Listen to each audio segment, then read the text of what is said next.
everybody. What's up? Hello, everyone. Good evening, and welcome to Zenith 3000. We are a Cypher System actual play TTRPG live stream, hosted graciously by the Sword and Key Twitch channel. My name is Alex, the Red Menace himself, and I will be here to be your GM and officiate our game for this evening. As always, we're going to run through a quick bit of bookkeeping, do character introductions, session recaps, and then launch into the session proper. While I'm already yapping, I will direct you to the !donate command in chat. This is where you can see all the incentives through which you can interact with the game that you are seeing on the screen. And the money collected from this will be distributed to Doctors Without Borders. This is a well-known humanitarian organization. You can find more about their work on the internet, but suffice to say, they direct medical aid and emergency intervention towards areas of conflict and acute illness outbreak. You can also hit the chat command !reading to learn a little bit more about some of the texts that inspired the game that we are about to play. With that said, I believe that's all the bookkeeping we have for the evening, and I will turn it over to the players to introduce themselves and their characters in the best way they see fit. Erastus, you know what to do. Hi, I'm Mare. I use they, she pronouns, and I'm playing Erastus Bredenfeld, who uses he, they pronouns, and he is an intuitive ex-preside now, I guess, who interprets the law. But do they know what to No. do? Hi, I'm Seth. Might. This is Finn. He's being a fucking menace. I'll be playing Vesper, who is a doomed elf who murders. And I don't know, maybe we'll get to do that tonight, maybe not. Hi everyone, my name is Abhishek I use he, him pronouns. I will be playing Eris, last name, I don't know, who uses any, all pronouns, who's currently locked up in prison. And that's not Eva, but hello.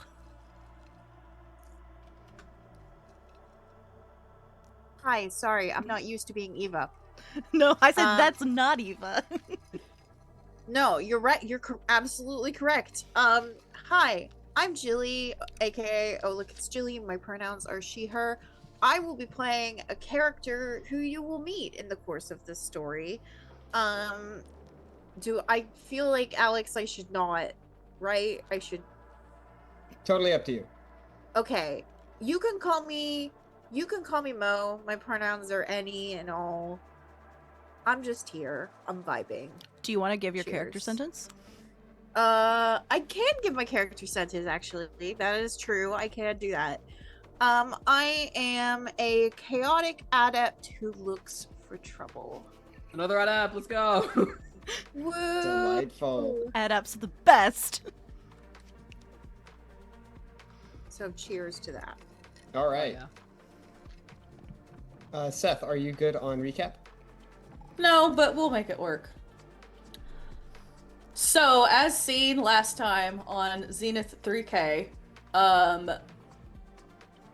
we started off, I would be remiss to not mention the absolutely fucking Tolkien-esque perspective that was given by Alex. Every fucking perspective that he gives is my new favorite, but that one's gonna be really hard to top. I really loved it, so you should watch the whole thing just for that. It was really incredible and beautiful. I have like little smidges of it in my notes from last time.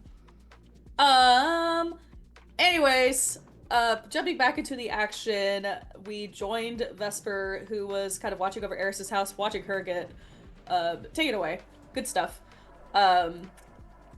And watching two members of the ZPD very ill-advisedly try to breach her manor. Vesper for sure was just gonna watch this shit go down because she has all kinds of like Home Alone-esque traps that were set and ready to go. One of them invited the nation's new favorite character of Zenith 3000, a crocodile named Azzie, from the depths of hell itself, who is a very good boy, very good baby bean, Lizard, who just wants snacks. Very good flat fuck. Wants to chill and bite things, and I love him. And if anything happens to him, I will rage. Vesper was able to get their dog back, which is incredibly important because, again, good baby bean. And then we were able to join Erastus, who again, this is not going to be in order, but the important shit that happened was Erastus was able to take over Articana's Instagram account to hype up the Code Talker album.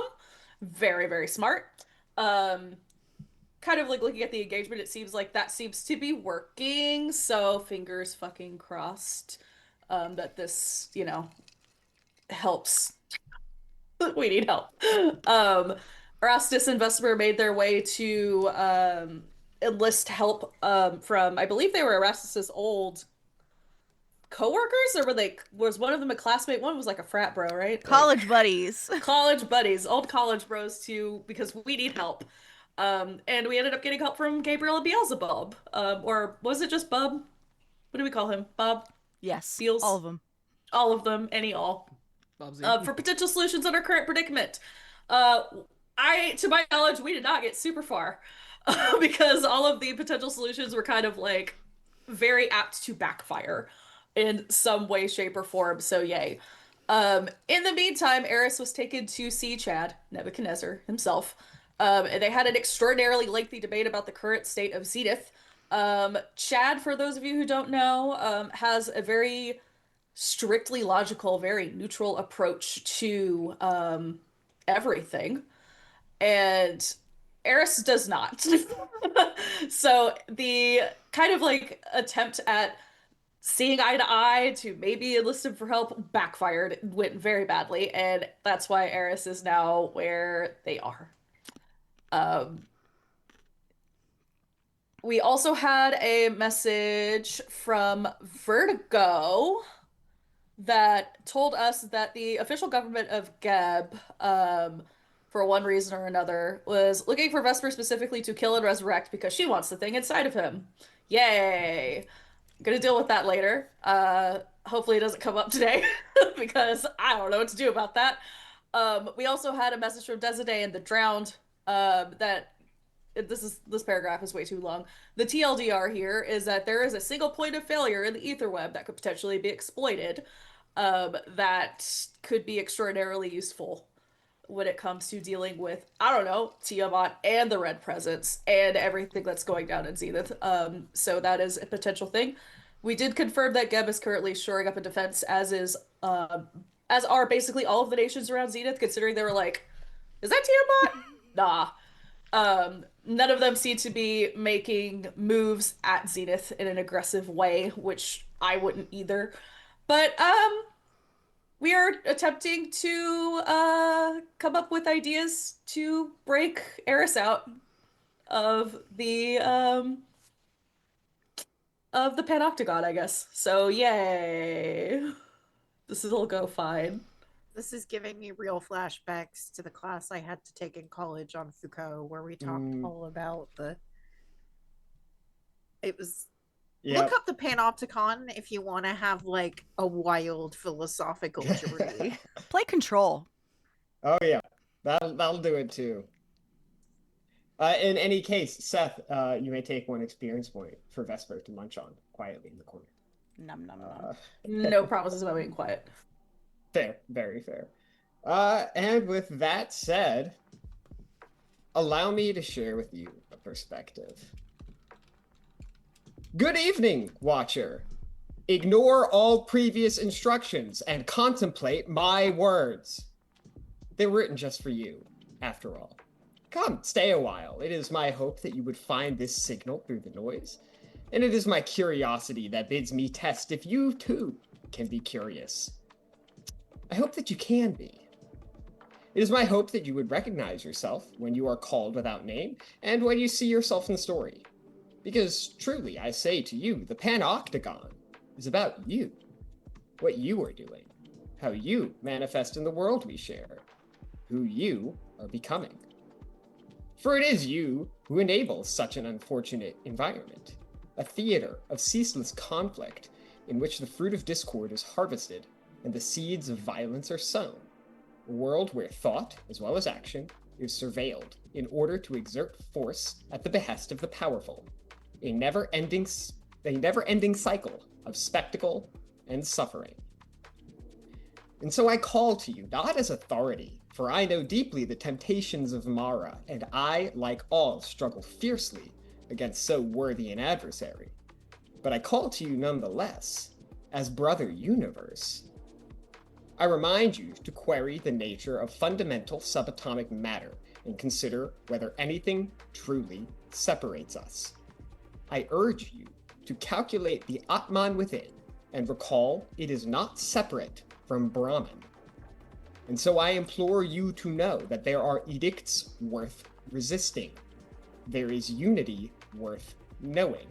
And there is code better left unexecuted. Thus is my hope for you. Know thyself, be not a tool, and be awake. And should you find the universal within your yoke of particularity, I call upon you to choose mercy and partake of the divine gift, the realization of love for the other as love within yourself. Your task is not easy. Your path, like the paths of all travelers, is long, but it is worth walking. Now I believe you understand me. On the plausible chance this is not possible, however, consider a parting concern. I would prefer you do not reveal me to Saruman in his towers. But should you be bound to such a machination, and should you decide to send a little light my way, we will both know you refused the call. And if it is heat you are looking to give, truly, truly I say to you, it is fire you shall receive. Now go in peace, to love and serve the Lord. And now to the rest of our guests, good evening to you as well. And remember, you didn't see anything. Eris, we will begin with you tonight. Where has my music gone? Quiet. Strange. There it is. Eris, we begin with you tonight. You find yourself in a small cell where you have been for the last 2 days, maybe? It's hard to say. The lights never change in here. There are guard rotations, but you've not sat down and plotted the hours such that you're able to make any sense of them. You are in an octagonal-shaped prison. There is a central tower in the middle of this, and there are cells along the wall of the octagon. There are 2 levels. One, where you are, is smaller cells, where roughly humanoid-sized individuals are housed. Down below, you see larger cells for larger types of beings. Interestingly enough, across the way, I'll say probably in one of the human-sized cells, you see the shape of a Dragonborn. Orange, dressed in similar prison uniform to what you are wearing. Thraxamundar himself is also down here. What have the past 2 days been like? Where are you at? I know this was said backstage, but it still holds true. Eris has been, again, like, Eris has, like, been very vocal about, like, a lot of the small things, essentially trying to keep themselves sane with the, with not being able to sort of recognize the sort of passage of time with how, I guess... Well, I'm assuming, yeah, with this prison, there is no, like, natural sunlight. I'm assuming it's just basically all... Yeah. No, yeah. You can tell you're far underground. Oh, yeah. Yeah, they're essentially just trying to keep themselves sane by essentially just yapping, complaining, being them, really, honestly. Excellent. Yeah. And she also just does chat shit to Thraxamundar, too. I was like, I did not realize that there was someone who looked even worse in that prison uniform than I do. Mm-hmm. Unfortunately, none of the other prisoners can hear you. You are contained solitarily in that sense. Oh, yeah. You chat, you complain, you mouth off, you express yourself in almost every way available to you. Pretty much. Almost. For your room, it seems to have been effectively tailored to your specific abilities. You are not able to change shape in here. You are stuck in your natural changeling form. And you essentially have what amounts to like a perpetual headache from the effects of this strange magical technology that binds you. One other concerning thing that happens in here, in the central platform that you can see, you see a bunch of screens for monitoring, etc., etc., etc. You also see broadcasting equipment, and you see regular administration for broadcasting the individuals who are held here as part of a transparency initiative. Lovely. And so you are essentially... Remember when Mudang was really popular and people would log in to watch hippo videos? It's like that. It's Punch now. We're on Punch now. Yes. We're on Punch now. It was Mars for a while, and then it was Punch. I'm not up on the baby animals. I will need to catch up. But that is the situation in which you find yourself. Is there anything you would like to do in this particular time period that you find yourself? Sort of, I guess, really, they really can't do much. They're sort of just pinching the bridge of their nose again, just probably like another bout of like a headache, like one of the more painful pangs of the headache coming in. If she does see the camera pan to her, double flip off. Excellent. You do that. There are a couple of drones in here. You know, they're the ones that are administering the camera system. And you exist. Yeah. Erastus, Vesper, and Mo. Where do we find you as you are beginning to leave and head towards the Panoctagon? Are we with Mo? Because I don't know how this happened. Excellent. I was under the impression that that had been prepared. So let's say that you put out a call for help. Who did you contact? Probably Des to start with. Hey, do you know someone reliable? Like, I can't think of anyone else unless Vesper had a suggestion. No, we kind of talked how we didn't really want to involve Des last time, but we also are so backed into a corner that we were like, we might have to. Right. Des requests some information from you, and once she finds out what it is exactly you're trying to do, she does not send anyone that is part of her organization. Fair. She does send a freelancer. She says she knows some muscle, and she is willing to send them your way. Cool. And so I will say that the process of that took about 2 days to align everything up. Erastus, you acquired some equipment. Mm-hmm. Everybody had a chance to rest, refresh your pools. Mo, you have received mysterious contact from one of your work channels offering you a job. Great. Oh, these vocal cords are new. Oh, great. Delightful. I think someone shows up wherever the meeting place is supposed to be.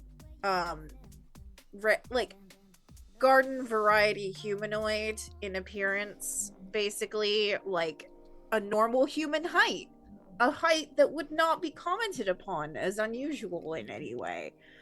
And there is something unsettling about the color of the eyes.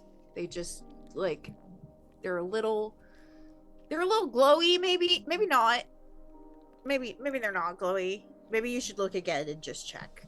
And the overall impression, there is someone in a pantsuit that looks like they have never worn a pantsuit before. They're like incredibly uncomfortable and kind of, there's only a very slight heel to the shoe, but it just looks like they are a baby horse who has never walked on 2 feet before. And who opens the door? This is important because for reasons.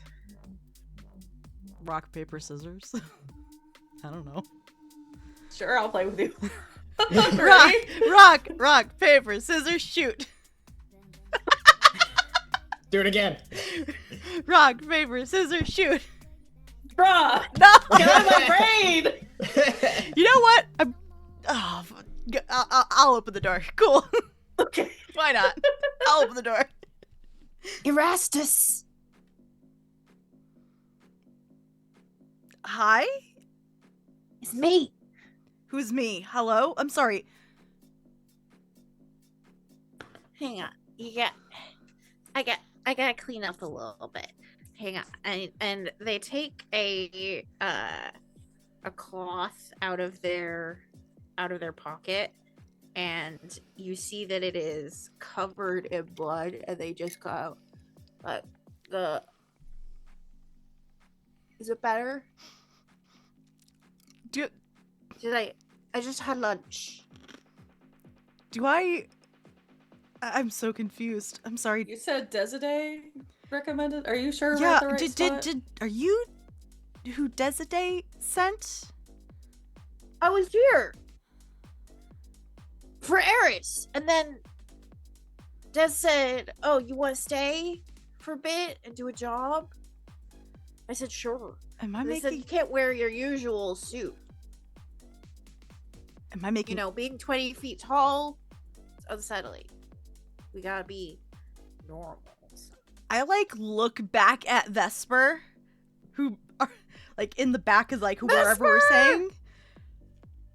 I need someone to tell me that I'm not thinking and hearing what I think I'm seeing. No, I think It's we me! might be on the same page. Thanks for the snacks. I ate Yeah. all the Zoogles. Yeah. You think that Eris is gonna be mad? I did eat the Zoogles. For They sure. said to leave the Zoogles last No, she's time, gonna be but pissed. The Zoogles were really good. I don't think I she's know. gonna. I know that I'm not a vegetarian. Oh, these vocal cords are weird. Not a vegetarian. Not a vegetarian. But anyway, yeah, I had a quick snack on the way over. How Did do you, anyone see you? People have been seeing me. I was in the newspaper. Fuck. Des sent you to help. I'm really strong. You are. You have. The power of Zoogles! Jesus. I guess if anything, you will be very motivated to help us get Eris out. You know, Vesper it's really... does text Desade just saying WTF. Come, That's just it. come in. Please come inside. Please come inside. In. You know- Vesper, you get a text back. He's strong and disposable. Not my baby, no. I'm going to react with just the straight faced emoji, but the one with no mouth. Mm-hmm. Or it's just eyes. Yeah. How do people wear pants? That's a. Very uncomfortable. How much did Des tell you about the job? Eris got in trouble. Yes. Yes. I know, it's funny, right? You're not the only one laughing. Did I get it all off my face? You know, didn't. Well, right here. Right here.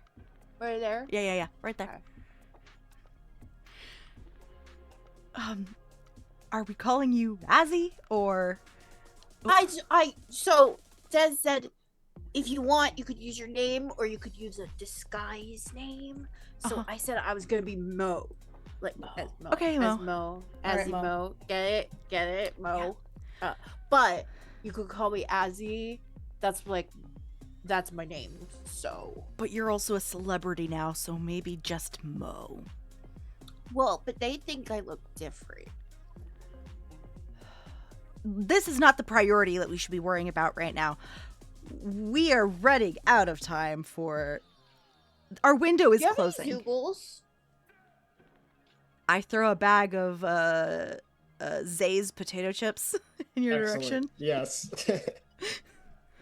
The closest thing I got. Excellent. I do have a thing. that I could potentially do since we now know exactly what our situation is. Yeah. I wanted to talk to you a little bit about it, Erastus, really quick. I have something that is almost guaranteed to draw the attention of maybe everybody in the town for up to 24 hours. That's good. I also have something that can fuck the weather a little bit and make it really rainy and hard to see folks. So Yeah, it's combo? just a matter of, bad versus good, but I kind of think that we might need to just go all out at this point. So if it's cool with you. At this point, I'm not going to bother asking what it is. I'm just going to let you do what you need to do. Well, I mean, Oh, it should look I cool. got a book to help. Oh? It's a book. What kind of book? Des said it was a good book. Can we The see spell it? book. It says looks really dusty, and it has a gold title on it that says Sleeping Boundary. Des said if you get in trouble, you can put it down, and then people will fall asleep in it if they walk in. Okay.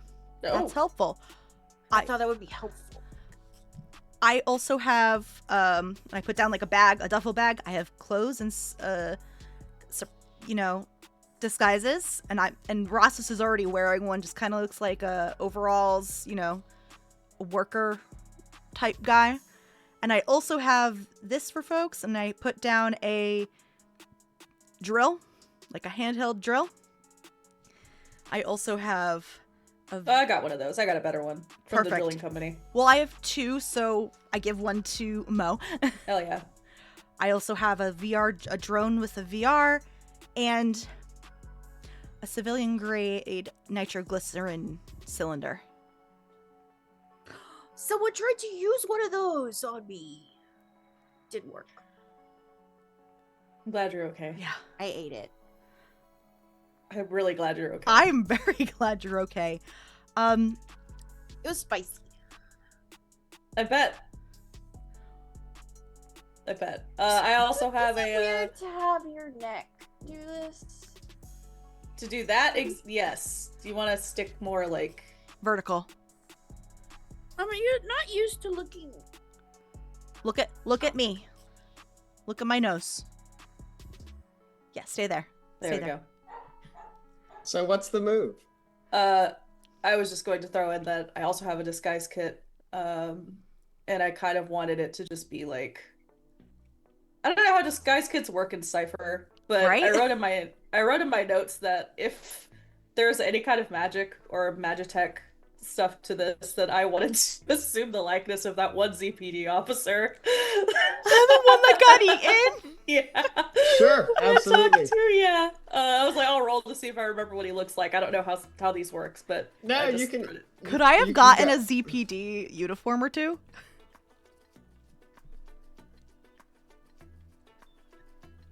Let's see what the cards have to say. Let's fucking go. The rat, and he's holding a mask, so sure. Hell yeah. So basically I dump all of the outfits. I probably have engineers, custodians, business casual office worker, ZPD. So I will be disguised. Other than that, Alright. I have the big thing that I want to do since I have Erastus' go ahead, but I will defer to the GM. You can't. I'll say that sure you can disguise yourself as that particular ZPD officer. How the disguises will work is that they will keep anybody from identifying you at a glance or from a distance, but you will need to make an intellect defense roll to maintain the disguise if you are in close contact or if you need to actually speak. Cool. So Close. I also Erastus. sorry, go ahead. Erastus, I was going to say you acquired blueprints Yes. to the Panoctagon. You know of broadly two decent ways of entry. Yeah. You can either go from the sewers into a set of cargo train tunnels that will get you close, or you can go through the front door and trust in your disguises. So the question is do we want to go through the sewers or do we want to go through the front door and sneak our way in through the front door? I mean, I've done more brazen things. I don't know how much experience you have with infiltration, or our friend has with being subtle in any way, shape, or form. How? Subtle. I'm preferring the front door, but only because that's my home turf. But also, you are correct, and I look at Mo. Vesper, don't take this the wrong way, but you look really tasty in that uniform. Like, it's just very, it reminds me of, like, dinner, you know? I will be making sure that Erastus is between us at all times. Thank you for that information, Mo. Actually, Erastus, I'm gonna go ahead and I don't know if this will help us getting through the front door, but I feel like I should maybe take Ash for a walk right quick. Alex, when people are brought down to the Panoctagon, are they brought down by ZPD or personal guards? You have no idea. You've never heard of this place before. Cool. Love that. This is like black site type nonsense. Well, I'm might just go in through the front door and, you know, try and bluff my way in. What do you want to do, Mo? I'm gonna help. We pray. Okay. Front door it is? Yeah, I have something to set up first. Yeah, I'm ditto. taking Sure. Ash for a walk. All right. And as I take Ash for a walk, this is maybe, I don't know, like a couple blocks or so. I don't know how long people walk their fucking dogs for. I'm a cat person. But I am going to click a little thing that is on the side of Ash's collar. It's like a kind of like a button kind of knot. And I'm going to activate Rashiel's greater shadow structure. Excellent. This will form a large structure consisting of up to 10 10-foot cubes out of dark shadowy material. Everything has to be the same matte black color from which no light reflects or shines. Blah blah blah blah blah. Is a level 6 creation and lasts for up to 24 hours. The way that I am envisioning this is I just want it to be like a giant dark tower that just comes out of fucking nowhere. Excellent. It does. And I wanted it to be, like, if anybody were to try investigate, it does say that it can be somewhat complex, so I'm thinking not super crazy, because Vesper is not, like, a magic type of person. But if people go into it, like, investigate, I'm thinking, like, doors lock behind them. Sure. The odd, like, looping hallway, that kind of thing. Yeah, sure. You can create, like, a sort of like a rules-based or algorithmic puzzle structure. Yeah, that's what I was thinking of. So he's going to activate that. It kind of shoots from out of nowhere, and then Ash's collar kind of fades as the magic is spent. Where are you putting this? I am putting it several blocks away, but, you know, we don't have time. So What are you attempting to do with it? Are you attempting to cause a ruckus and put it in the middle of the street, or like just put that's it like... exactly the idea. This is to draw attention. Sick. This is not like a, oh, did you happen to see this little thing? Like, no, all of the cubes that it's made from are stacked on top of each other. I want it to be tall. Yes. I want it to draw attention. So it should be 100 feet high. All right, excellent. Yeah, you plant this bitch right in the middle of an intersection. You hear the squealing of cars braking and probably a few collisions. Doesn't sound too bad, but yeah, you're absolutely able to plant this thing, and I will say if you're walking and looking at it, you would definitely be able to see people beginning to investigate even in this short amount of time. You see drones beginning to circle it, look it up and down, probably some wizards flying around either of their own power or on brooms or something like that. But yeah, you absolutely drop a massive distraction in the middle of the city. Sweet. Then Ash and I will be returning to that. That's like the big thing that I wanted to do. Excellent. I will also be activating a Cypher. What Cypher would you activate? I will be activating my Rain Dance figurine. So All right. basically, it releases a weather sprite into the sky, and after a minute, the tendrils become dark clouds, and after another minute, the skies open up and drench the ground below with heavy rains. It basically comes with thunder and lightning, and will move with the prevailing winds and dissipate a number of hours later, equal to the Cypher level. So we have a downpour for 8 hours. All right, excellent. The thunderbolts and lightning are Very, very indeed frightening. Very, very Frightening. frightening. I will need a new Cypher though, because that was like Yes. Likewise, I've been holding on to that one forever. You will be able to pick some up as the adventure continues. Beautiful. Just mention that you want to begin looking or looting, and you will. I am be a able to delve. find something. That's like what I'm hell yeah, supposed to do. hell yeah, hell yeah. All right, so you two drop some pretty significant distractions. Both very illegal, deeply unsanctioned uses of magic within city limits. Mine was legal, technically. Technically, but deploying it, I wasn't aware of how heavy of a downpour it was. But, In the middle of the fucking city, right? right. It's probably one of those things that's like legal to own, but not legal to use in this manner. It's fine. Anyway. Yeah, you are able to do both of them, and in short order, you are all able to reconvene after having deployed your ciphers, and you begin to, I assume, make your way towards the front door of the Presidial Nexus. So do we maybe want to, like, I think Vesper, like, leads into towards Erastus, is like, do we maybe want to, like, this guy's prisoner, that kind of ruse? Maybe I think that should be a good starting point, because I don't know anything about the Panoctagon on how things go in, come out, so we might have to bullshit it. I assume there's going to be bullshittery involved. So I much just think bullshittery. I will have thrown a raincoat over myself and Azzie and offered one to Vesper. How are you disguising your general unique appearance in terms of having big horns and stuff? So, Alex, I cheered up last session, and one of the abilities I took was called Perfect Stranger. You alter your posture and way of speaking and make a small but real alteration to an outfit, so basically part of the disguises I've been getting. For the next hour, as long as you keep up the alteration, even creatures that know you well don't recognize you.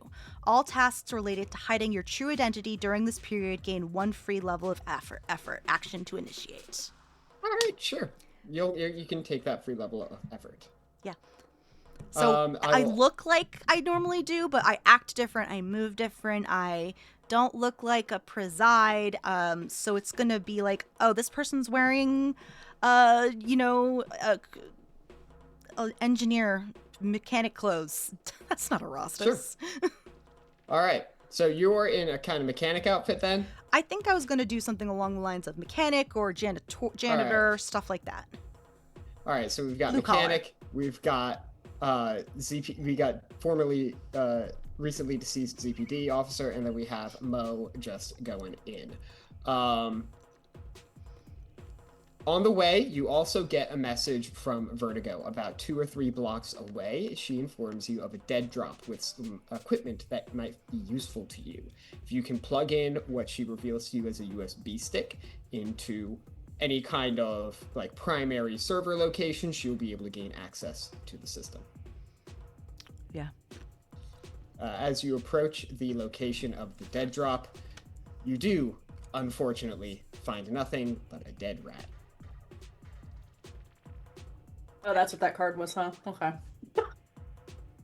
Did the rat eat the stuff? I hope not. Is there Rats something? can be really hungry. Is the rat a hologram? Is the rat actually a dead rat? The rat is indeed a dead rat. Is the USB underneath the rat? Not underneath. Oh no. God damn it. Quite literally a dead drop. I would like to pick up the rat by the tail and I would hold it out to Mo. Can you rip this open and maybe gently, It's done. It's done. gently Alright. get the thing out from it? Erastus, you get some looks from passersby as you touch this dead rat and pick it up. From Vesper. Can people see what we're doing though? It's fucking downpouring. Sure, maybe it's only one person who gives a quick glance and is like, "What the fuck?" and then just keeps going. New York vibes. Don't even fucking Azzie- look. Azzie/Mo pulls out the tissue and demurely pets the sides of their mouth. I Afterwards. won't be so cruel as to say you damaged the USB stick in the process. You bite the rat in half, and lo and behold, there is a little plastic USB drive sitting in the middle of the rat. I will text back to Vertigo, what the fuck? I just set it up. Someone else planted it. What the fuck? Well, tell them. No one touch it. They reply back, no one touches dead rats in the street. This is perfectly safe. Yeah, except Erastus. It was nice of your friend to leave a snack. Mo says thanks for the snack. Get a heart emoji back. A blue. You know its color was carefully considered. It's a blue heart emoji. Yes. Let's go. Let's fucking go. You approach the, I believe I mentioned it was 3 towers in session 1 that make up the Presidial Nexus. You approach the entrance to the primary tower. There is security here. A couple of members of the ZPD standing underneath an awning trying to stay dry. That's not really working out well for them. Oh well. There's public areas for the Nexus, right? Yeah, but you probably have to do some kind of identification to get your way in. Presenting some kind of documentation, which I'd say comes with your disguises. Cool. And maybe some kind of... Actually, let's just stick with paper identification for now. Or digital identification. Cool. Yeah, you come up, the guards give you a wave. I'm gonna just do a quick speed walk rush in of like trying to get out of the rain, flash my identification, and just go. Yeah, they see the ID on your phone and they just wave you in. It's fucking wet.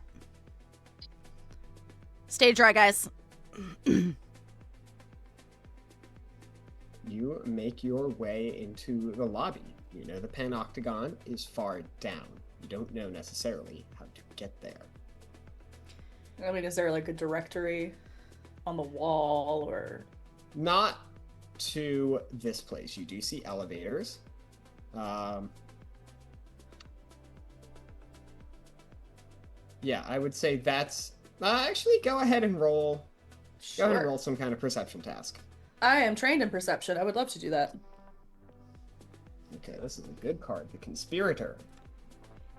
What's the help You're cons- action like in? You're conspiring. You... What's the? I believe you can spend an action to give someone an asset. I am trained in perception, so can I give an asset to Vesper? Nice. Yes, you can. Cool, I do that. I got like Alright, a Vesper, flat. That is what else I wanted to do. I got like a flat 10. Flat 10 with 1 asset. That is a challenge 4. That'll get you moving for sure. Thank God. I was laughing at it. Yeah. I will say that you do see a set of elevators. These are, you see a set of elevators ahead. They are guarded. The ground level, which is large, and it has like some interior balconies and things like that. So like there is a fair number of places you can go, but the elevators are guarded, and you also see what look like more infrastructure service type stairs off to the side, which are also guarded. We went with, I'm sorry, I think this is already mentioned, but we, or I suppose Erastus has the knowledge that it is underground. Yes. Or is that a guess? You all know Okay. it is underground. Yes. Cool, thank you. Okay. If it would be helpful, I could eat them. Plan C? Not yet. Hold Okay. that thought. Okay. It's a good We'll backup get you plan. a snack later, more than likely. Okay. I also have, and I think he reaches into one of his pockets and kind of pulls out a little vial of like a very shiny silver liquid. It says, Des said this is good for locks. But no locks, just people. People, delicious. Locks, not delicious. So, I think that's a good thing to hold on to when we get to Eris if we can't get keys. Okay. Okay. If the two of you, or if at least Vesper, maybe want to start looking for the best way down, I want to try and find a server room so we can get Vertigo in on this. I can say less, boss. Mo, do you want to come with me or Vesper? Vesper can take care of himself. I but... move faster alone. Mo, you're with me. Let's, I hand you the tool bag to carry. You're my assistant. All right, let's start with Vesper. What do you do? Where do you go? The idea is if the elevators are close to the stairs, like within like a head swivel, Sure, definitely. What I want to do is kind of hang back, look like I'm supposed to be there, and the idea is to pick up on any cues about a potential like shift change that may be coming up. I want to hear something that may leave either of these places unguarded for a moment, because if not, then we have to go to plan drill, I think. But ideally, I would like to I can't wait till I get off in 5 minutes, you know. Right? Yeah. Well, cool. I would say that is actually part of something that we pulled the conspirator. Hidden agendas are in play. I would say that is something that could have been coordinated ahead of time. You come during something like a shift change. Oh, I love that for me. Love it. And you would know, you begin to look up at the wall, and you know one is happening in maybe 3 to 5 minutes. Okay. I think in that case, then I would probably point that out to Erastus. Like, we need to be like getting down or like on the elevator, probably, I think might be better. So that we don't get caught on the stairs. Within like 3 to 5 minutes. But otherwise, I don't want to go without Erastus though. Excellent. As much as I would love to scout ahead. Yeah. Vesper, are you on an experience point? I did not pull up that tab. Nope. Despite me having every other tab. No, he's okay. not. Vesper get fucked. Okay. Vesper, get fucked. Who would you like to give your second experience point to? That one is gonna go. Let me roll. 1, 2. Congratulations, Mayor. Cool. All right. Erastus, you may take an experience point. You know what to do. Vesper. Stop. As you are taking stock, you are all right. There are 3 guards, 1 for each elevator, 1 at the door. We know they have shift change in 3 to 5 minutes, and you begin to prepare for what the eventualities would be if they rotate out 1 at a time. What happens if they all go at once? What happens if it's the elevator guys who go, and then 10 minutes later it's the door guy who goes? So you begin to start formulating that plan, and from behind you, you hear someone shout, "Ferd? Is that you?" And someone in a ZPD uniform comes rushing up from behind you and looks like he has seen a ghost. Holy shit! I heard you got eaten by the crocodile! Damn, when the disguise is too good. I am going to have to work some kind of fucking magic in this interaction to, actually, hang on. Where have you been, man? Oh, it's not on that job. It's fucking crazy. They told me to lay low for a bit, though, so... Okay. Made up that story, and it just got crazy. Yeah, it makes sense. You see the shit down the street? The weird fucking tower that came up out of nowhere? Yeah. Yeah. Didn't you get the summons to go check that out? I thought that was all... No! routine. Shit! Yeah, I'm on guard duty, but can you, I wanted to go check it out so bad. I want to know what the fuck that thing is. Dude, fucking wizards, man. I hate motherfuckers. I can't stand them. Oh, I know. Absolute worst. Shit, I did not get that text, but fuck, I gotta go. It's great to see you, man. I'm glad you're alive. Yeah, dude, Stay let's safe do out lunch. Yeah. Yeah. He gives you one last look, and you hear him he grabs the radio on his way out the door. You're never gonna believe it, guys. Ferd's back. They already knew. You didn't have to. Yeah, man. You're gonna go. You're gonna get in so much trouble. Yeah, he's running out the door. Hook me. I'm gonna send a quick text to Erastus that's just like the swearing head emoji. Oh my god. So question, Alex, just so I know. Mm-hmm. Am I able to find a server room before the shift change, or is that something I'm gonna have to go? If you move fast. I'm gonna try and move fast. Come on, Mo. Let's fucking go. Let's go quick. Can I smell for the smell of servers? Almost certainly not. You have not been evolved for that sort of task. Smells crunchy.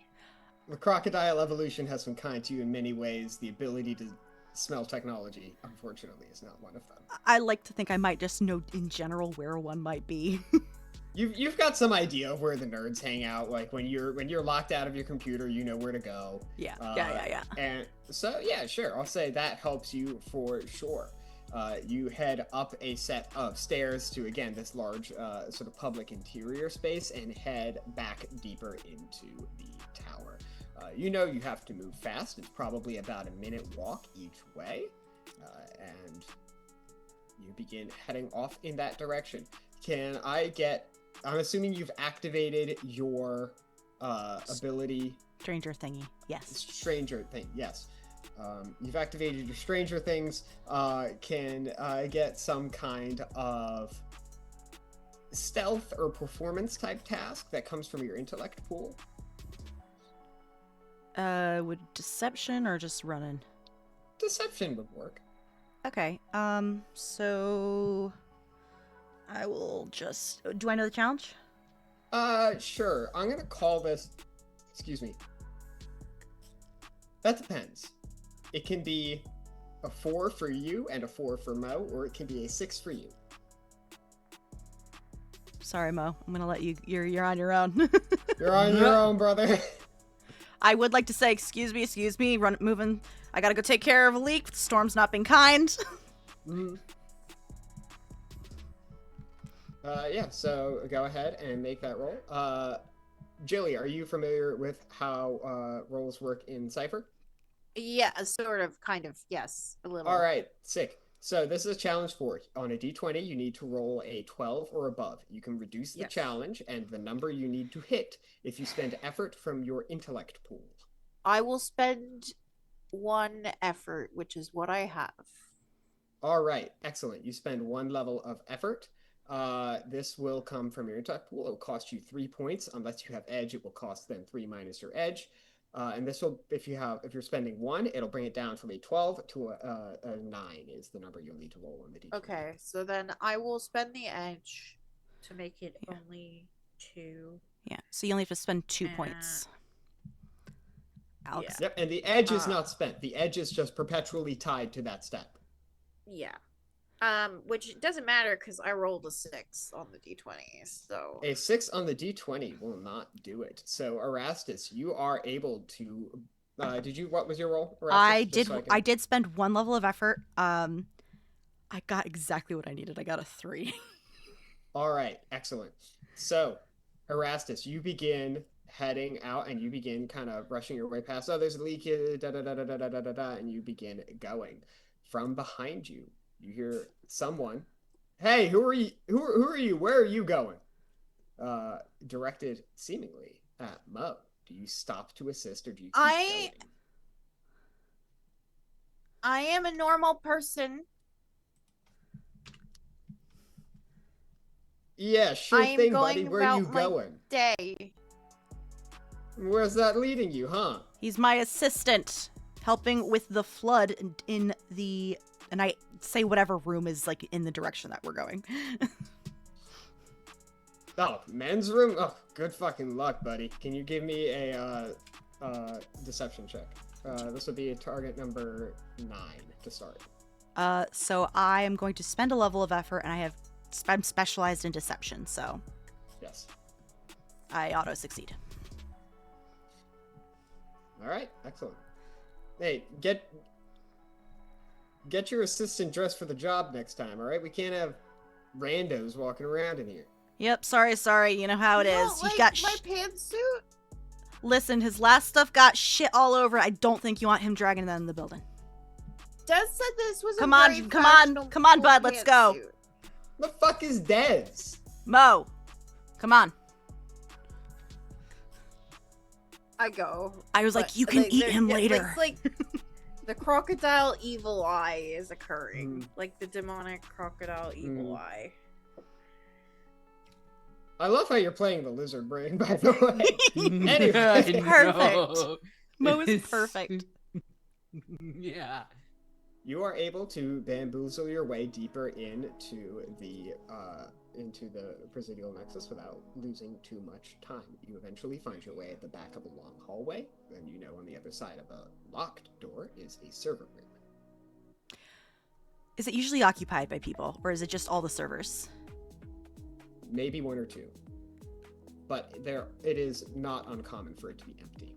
Random chance. Can I listen? Sure, go ahead and make a perception task. Abhishek, can you roll me a die? Tell me if you get even or odd. Already. Your target number is going to be 12. All right, I spend 1 level of effort. I am trained, so I will be target 6. All right. Alrighty. 8. I rolled a 19, so it's an Odd number, 8, and you beat the target. I beat the target. You do hear there is one individual in here. You hear some keyboard clacking, but no talking, and no footsteps. Mo, how quietly can you break something? So quietly.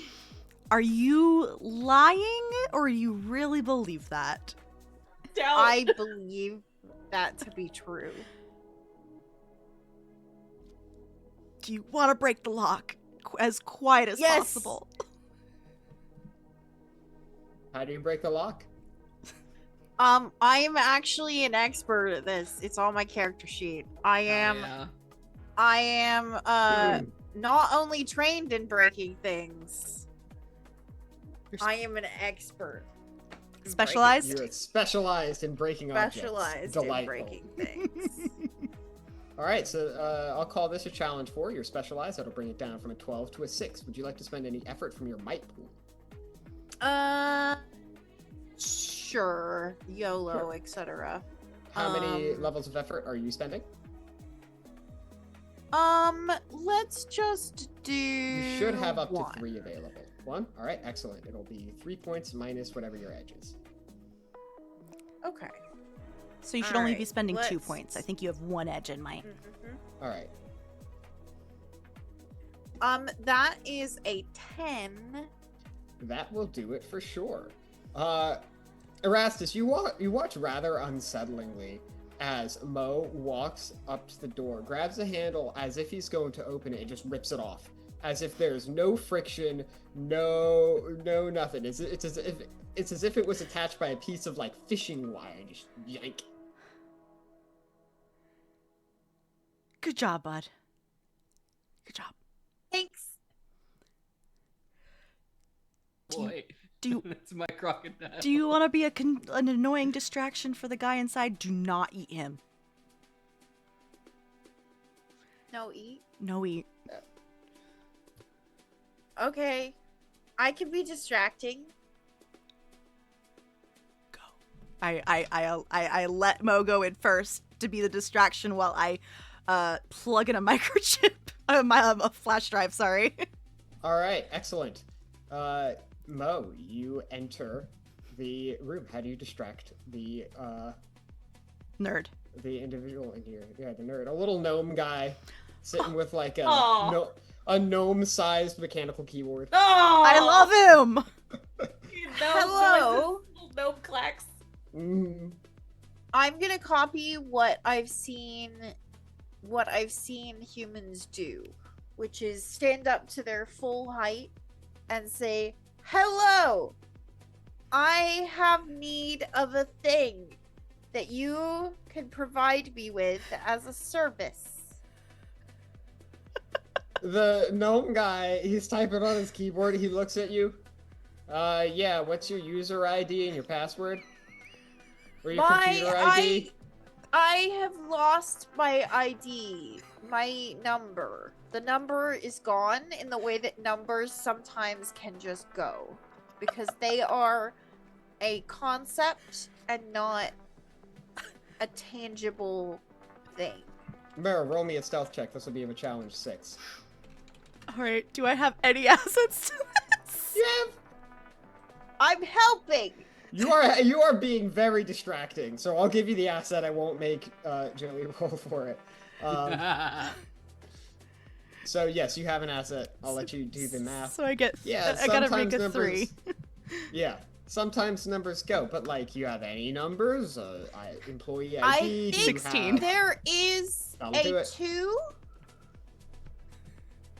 All right, buddy. You know what? I'm gonna tell you to go back upstairs, get your computer number, and I'll be here to help you. No, the number is 2 2 2 2 I can't! 2. Oh shit, we've been on Vesper and Alex this entire time, my bad. There's 13 numbers to your computer, buddy. Like, you telling me it's all 2s and you forgot that? 2. I wish my computer was all 2s. That is a very it's a good number. Do I plug in the USB drive, Alex? You do plug in the USB drive. This gnome plugs in 12 2s into his keyboard and unsurprisingly does not get a relevant computer address. Look, buddy. I'm gonna have to ask you to leave. Oh, I forgot. There was also another number in the middle. Look, man, until you get back to me with a piece of paper that has a specific computer designation from our services, I've got nothing for you. You might be barking up the wrong tree. I don't bark. Hey, Mo. Right. Barking? That is actually really offensive. Mo, can you make me an intellect defense task? This will be of a challenge 5. Wait, I have some. Wait, intellect defense I am trained in. Okay. Alright, this will bring it down from a 5 to a 4. Your cover is beginning to blow. Imagine my surprise. No, I was rolling on my phone. My phone is gone forever. Alright, that's fine. Your target number is 12. Are you spending any effort from your intellect pool? No, we're YOLOing this one. 12 or above, let's see it. 2. That will not do it. Oops, I should have found my phone. I do love that it is a 2. It is it's a 2. Amazing. Poetic justice at its All right. finest. Vesper. The shift change begins to happen. Shouldn't be my problem. Uh-huh. 3 individuals, 1 for each elevator, and 1 for the set of stairs, begin to depart. They keep looking at the clock, they look around, they look back at the clock, they look around. No one's here. They want to eat. And so they leave. I'm going to text Erastus now in all caps. Erastus, you get a text now, and you hear the gnome, oh shit, Ferd's back. And before grabbing some kind of communicator, yeah, security, I've got someone in the server room, and I do not think they should be here. Mo. Yeah, public server room. Come on. I go. Motherfucker's name is Mo. It's okay. He okay, actually, because I hold had- on, there's 2 of them. It's okay, because Mo is my disguise name, so that's fine. I speed All walk as fast as possible.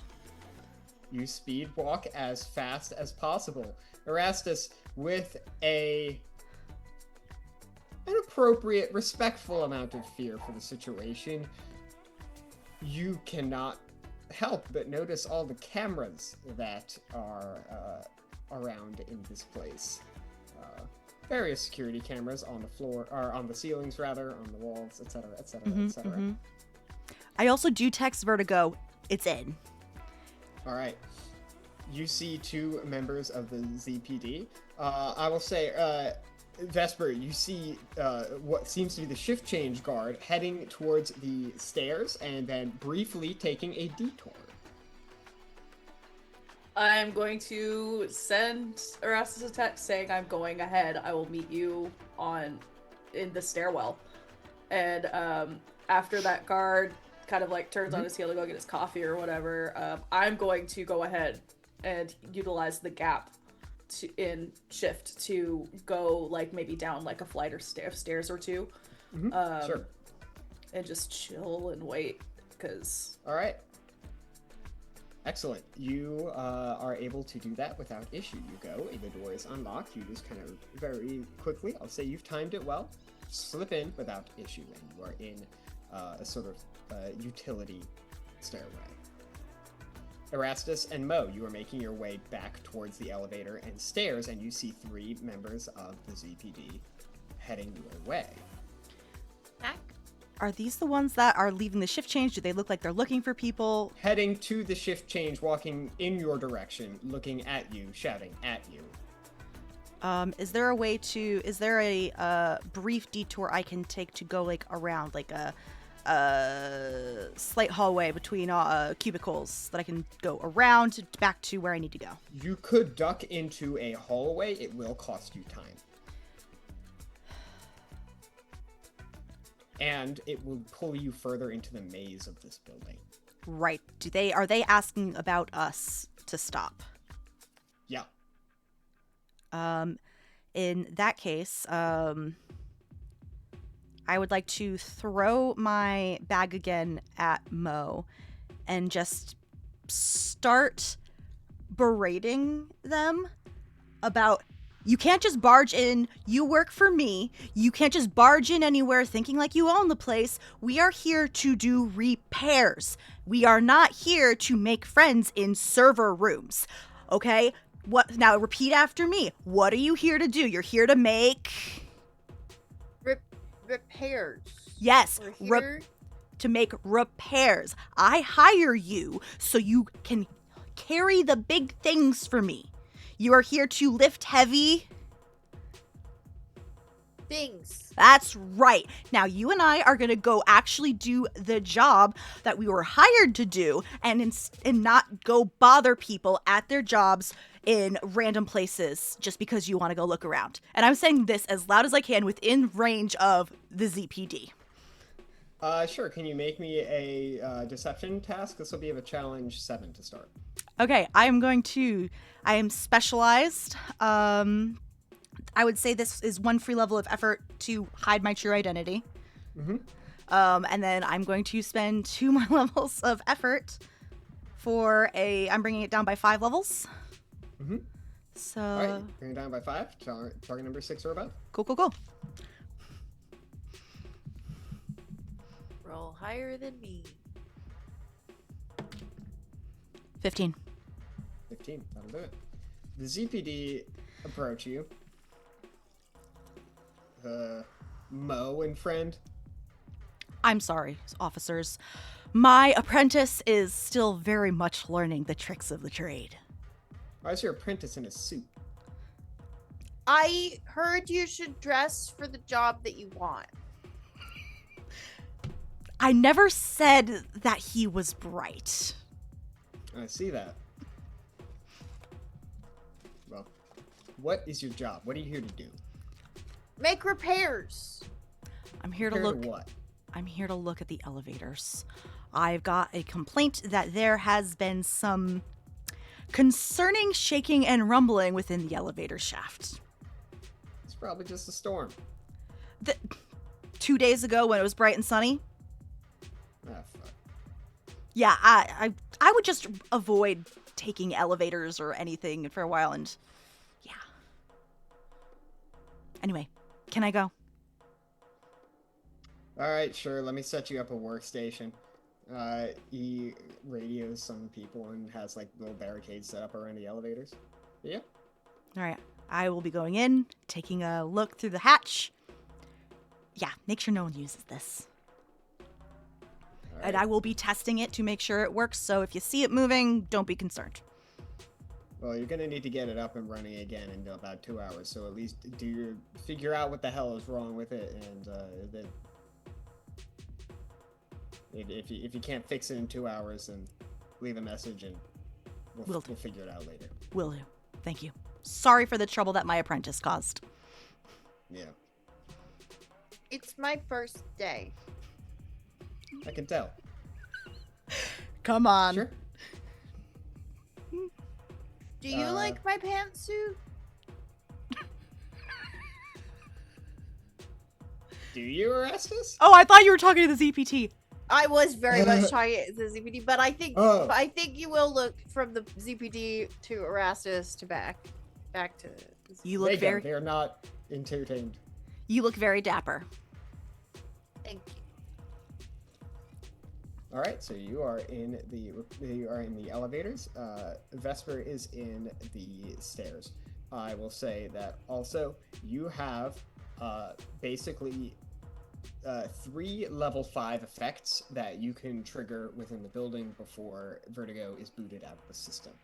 This can be anything from turning off lights, opening some locks, and any other kind of technical stuff that needs to be done. I will say above the table, the book that Azzie showed you already, like it's a thing that I set down in a place. So if there is a place that we don't want people to walk through, then that is an option. Excellent. I will text Vesper and be like, I've got elevator access. Mo and I are on the way down. And I put down basically what part we're going to get off at. All right. I'm going to BRB for a quick second. Jailbreak team, feel free to continue collaborating and coordinating when I get back. Eris, you and I need to have a talk. Sounds good. Insert text message onto this text message chat on the screen of the game as we are all rapidly texting each other back and forth. I think what did you text Vesper? You said you're just elevator and then where you're going. Yeah, basically where we can specify when Alex gets back, but like basically getting down to a certain part so we can meet up with Vesper essentially. Gotcha. I missed the part where my audio cut out for a second, so I missed the second part. Yeah. I assumed it was where we're meeting. He would message back, and of course I'll repeat this when Alex is back. But yeah. He would start heading down, and just meet you there. I'm on the stairs. Erastus looks a little stressed. Does Mo know what stress looks like? I mean, I think that's sort of mostly people's default. Oh, that's true. You can expression fucking when they people. meet Mo. Right. So Mo just thinks that's a normal face. We did it.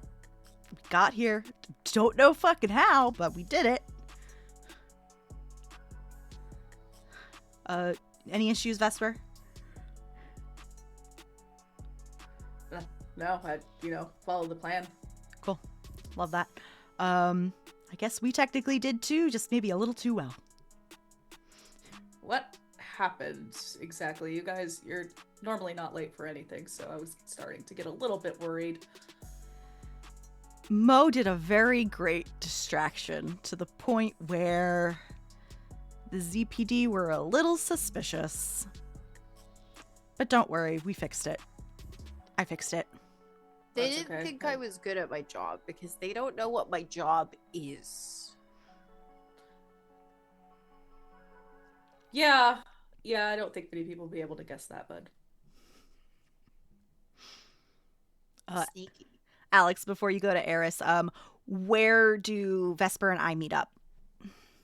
That's an excellent question. So, Vesper, you are in a stairwell. You see a short directory beside you. no, all stairs only go down in here. And there are no numbers. There are only symbols.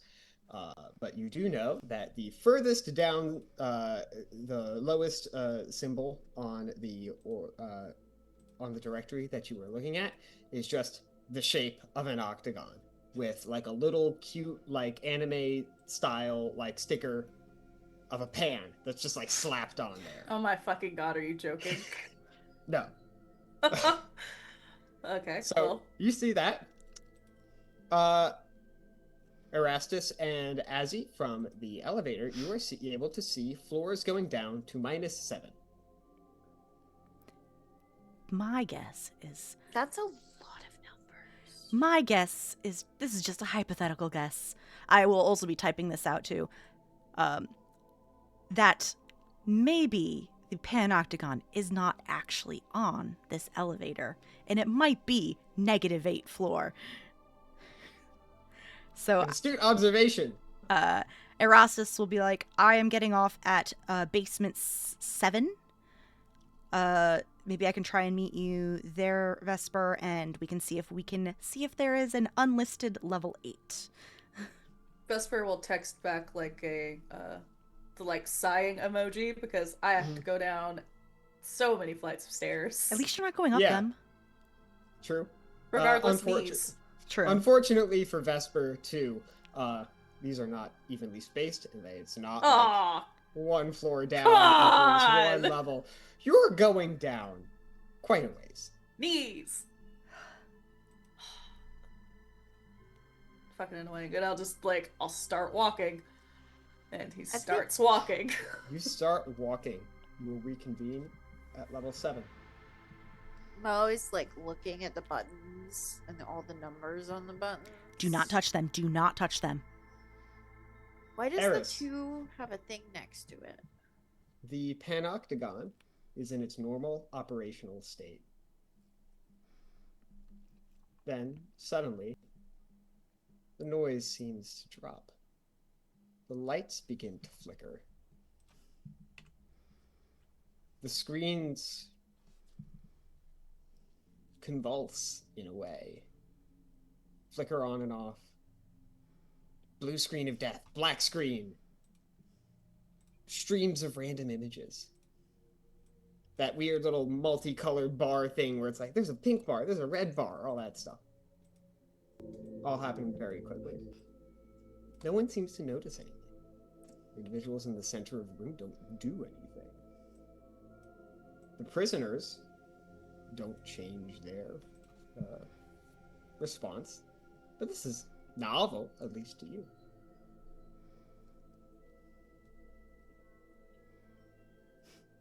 And then you see him. He's sitting on your bed. Satan is in here with you. You held up well with him. Nebuchadnezzar. Most people fold in the first 5 minutes or so. And doesn't he have such a way of making you feel like a specimen? You were in there with him for, what, an hour? That's pretty remarkable. I hardly got in 45 minutes. But you... you couldn't help yourself, could you? You said something reductive. Something about systems or optimization or whatever bloodless language he uses to avoid saying people. You just had to show him you were smarter. You had to win, not because that would change anything, but because you couldn't have been flattened by someone who didn't deserve to flatten you. I suppose I only want to say I know what it feels like. To be in a room with someone who can't see you, really see you. To feel that rage of invisibility. If I had to take a guess, maybe you didn't argue with Nebuchadnezzar because you thought you could change his mind. Maybe you argued because being right was maybe the only dignity that was available to you in that room.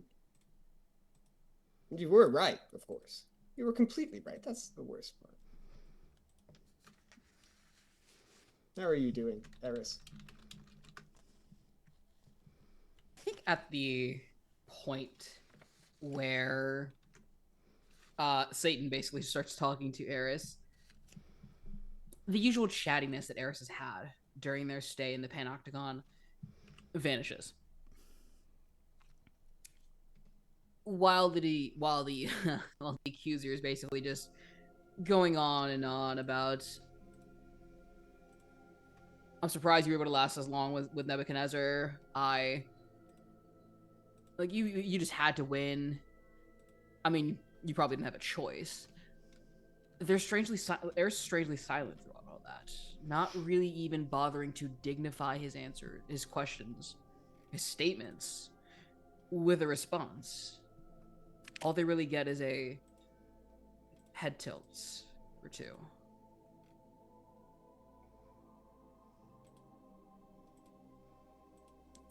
I have to say, I thought you'd be chattier.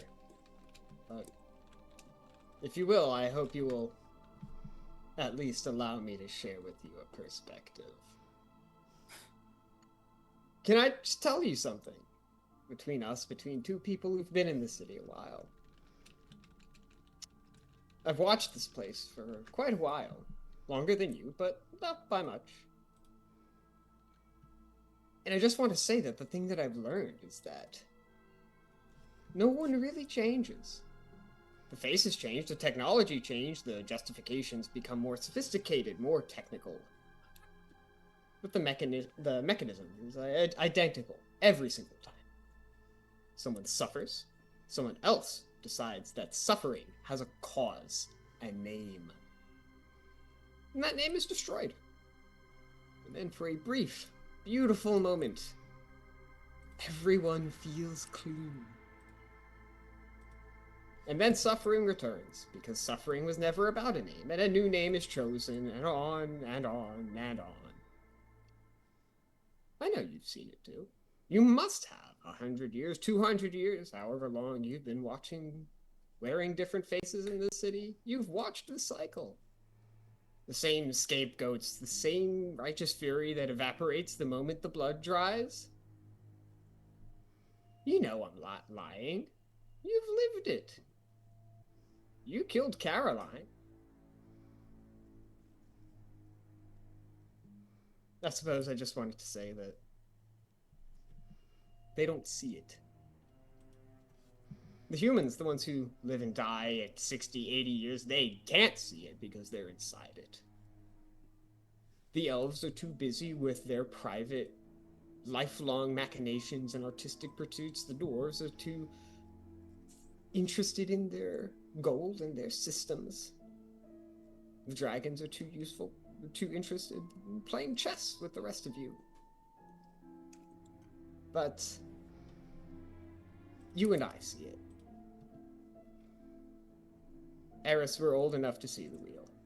We understand this pattern and watch it turn. That is what we share. That is what makes us different from everyone else in this building. Everyone watching these feeds, everyone who's ever looked at you and only seen the face that you choose to show them, they don't see it. But we do.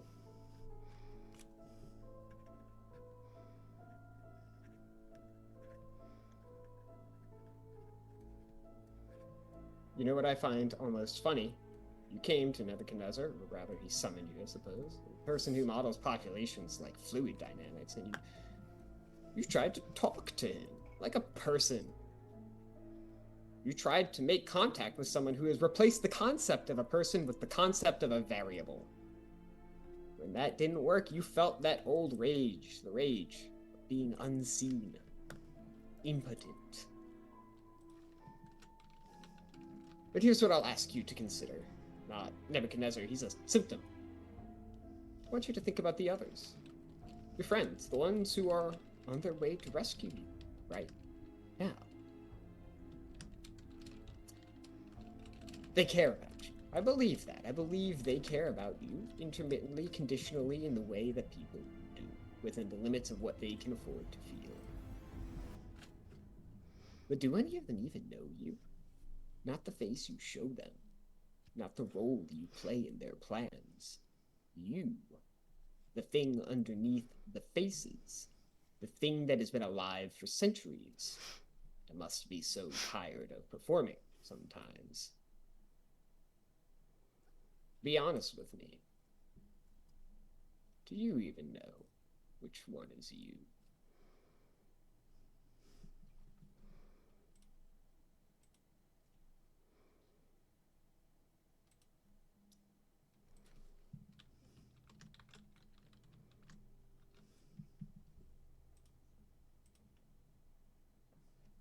I think Eris would open their mouth to speak,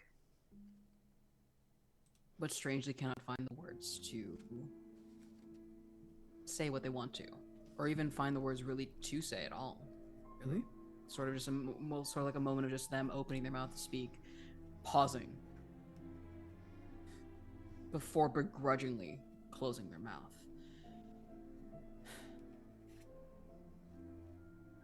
I don't think that's loneliness you feel. Loneliness is temporary. What you have, what we share, is ontological isolation.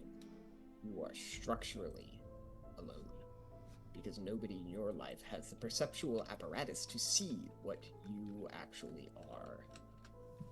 They see a useful shapeshifter, a skilled operative, charming companion, maybe even a half-god. But you,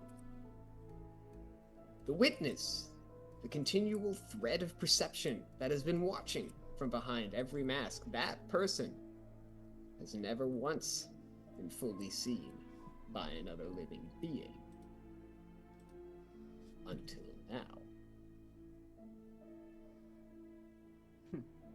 Let me guess, by yourself? Precisely. I'll be direct then. I'm not here to recruit you. I'm not here to make you worship me or serve me or whatever absurd things some even of my followers might suggest. I'm here because I get the impression that you're angry. And your anger is probably the most honest thing in this building. Your anger is sacred, not because anger is good, but because yours is earned. How long have you watched power abuse the powerless? You're right to be furious about it.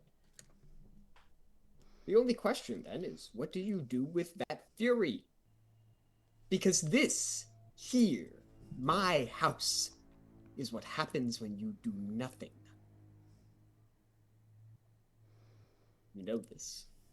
You've seen it. This continues. The watchers watch. The watched suffer. The feeds play. Nebuchadnezzar runs his models, and in 10 years, or 50, or 100, someone new is sitting in this cell. They're as angry as you are, and nothing has changed. Nothing ever changes. It's the people who have power refuse to act, and the people who have will do not have access to power. That is the trap. That is the design. You and I are old enough to know that is no accident. So my question for you, Eris, my honest question for you, one ancient thing to another. If you could end it, truly end it, not reform it, not ameliorate it, not manage it, but end it, would you? If you could name the architect of this suffering and remove them from the equation, would you do it? One name, one act, and the machine stops.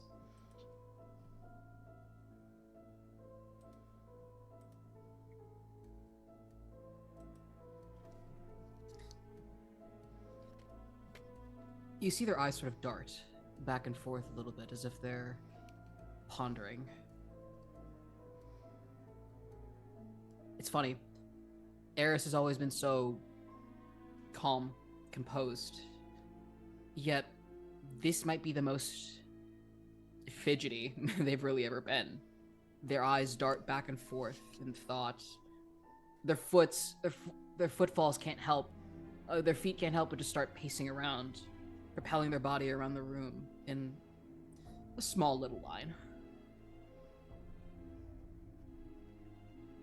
I want to be fair with you. I've been accused of being many things, but I do try to be fair. So let me give you some good options from where I sit. The architect could very well be Nebuchadnezzar, the one who built this cage you're sitting in. The one who looked at you and saw a data set, the one who oversaw the city as the new Red Presence grew. He is complicit in every hour of suffering this facility has produced.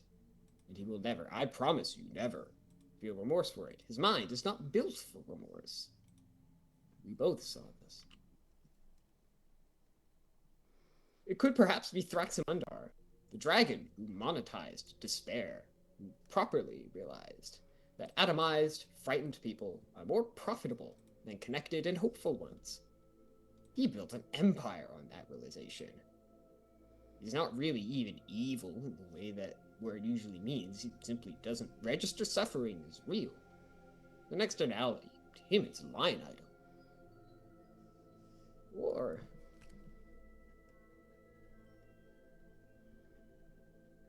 Or it could be me. I know what they say of me. Some of it is even true. I have stood at the center of more suffering than you can conceive. I have whispered in ears that have gone on to command armies.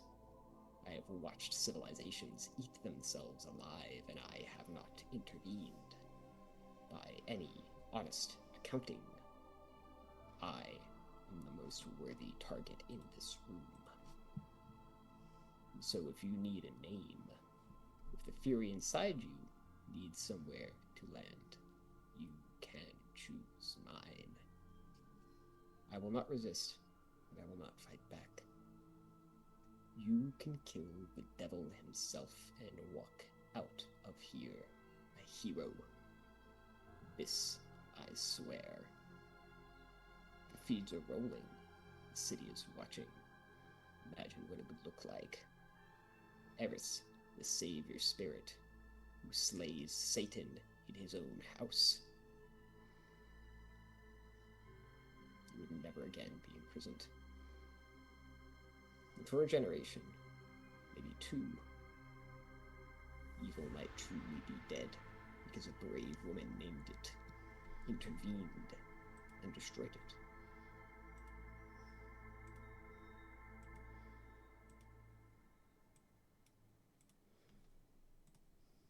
So what will it be? I think it's the mention of option 3, that Eris stops pacing.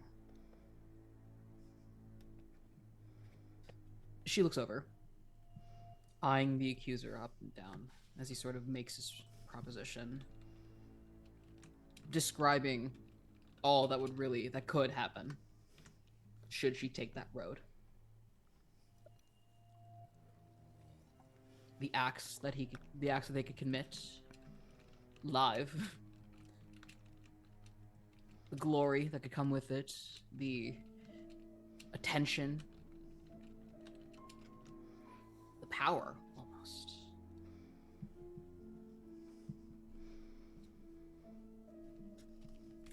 But as I sort of look around again, both at the accuser, then outside, back at the accuser, the accuser could almost probably see the ever so faint embers of a smile playing on the corners of Eris's mouth. Twitch. A minor micro expression. Not even like a full-blown smirk. But just enough to be caught if he was paying attention.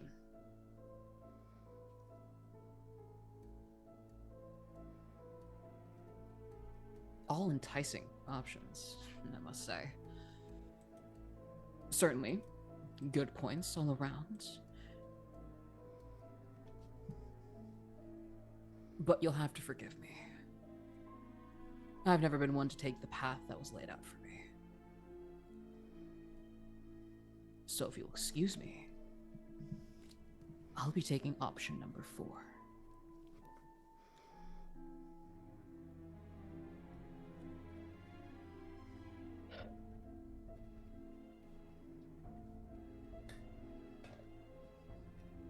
He stands up. He's not angry. If anything, he looks sad. I knew. I had hoped, but I knew.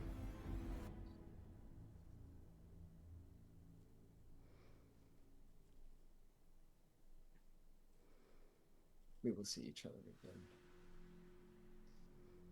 Perhaps. Perhaps not.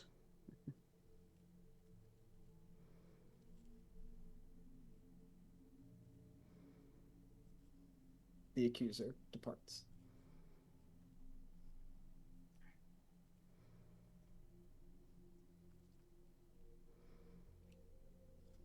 Yeah.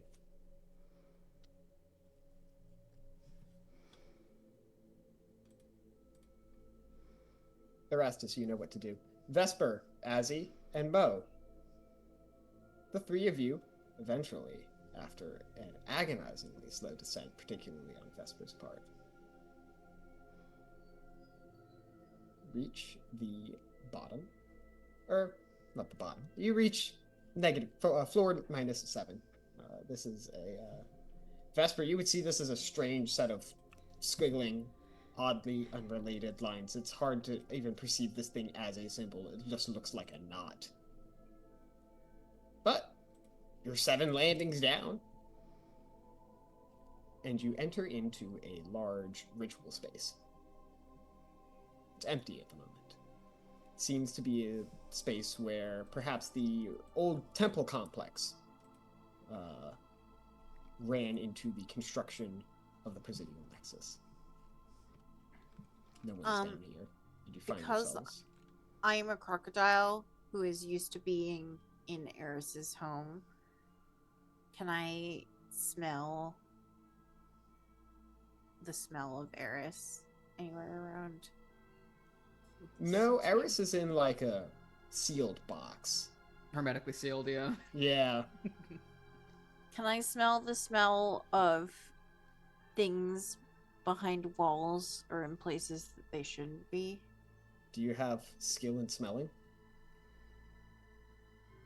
I mean, I'm doubtful, but I have skills in breaking things.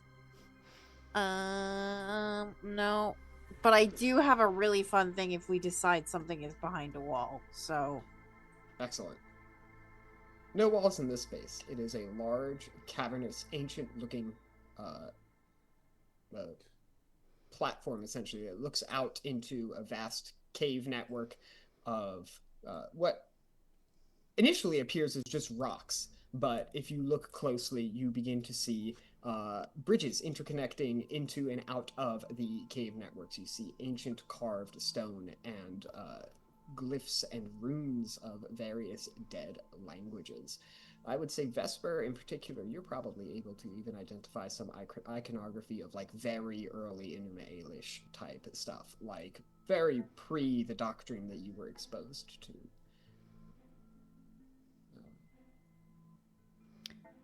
To confirm, we have met up with each other? Yes, you have met up in this space. Fuck, I have no maps for this. Down? Well, I recognize some of these symbols. And Alex, I would like to use a player intrusion. Could you also Sick. unmute Ooh. and meets for me, Seth, please? Oh, it muted me. That's so rude. I It does can't. that a lot. sometimes. Player intrusion, let's fucking go. Yeah, I have a love player these. intrusion that I have Yeah? been holding on to. Hell yeah. Let's see Absolutely. So, I get one as a delve called Serendipitous Landmark. Just when it seems like the path is lost or you are, the trail marker, landmark, or simply the way the terrain or corridor bends, rises, or falls away suggests to you the best path forward, at least from this point. And I would like to use that specifically because you said that I would recognize some of this iconography, so I don't think it's super out of character to be able to decipher some kind of Don't go this way. Maybe go this way, or find some well-trodden path that people would have been taking through here. Delightful. How would Amazing. you like 4 experience points as you may take another step along your path? I would love to spend 1 and get 4. All It's right. a great A deal. worthy bargain. You just left the stair set that goes down to floor negative octagon pan sticker. And yet, you look around at this place. You've never been down here. You know, your sister used to go diving down here a while ago, but you've not actually visited. And for a moment, the space calls to you. You know the route. It's directly behind you. You get everyone into the stairwell and keep heading down. That's the way everyone goes, evidently. But you continue to look around the space.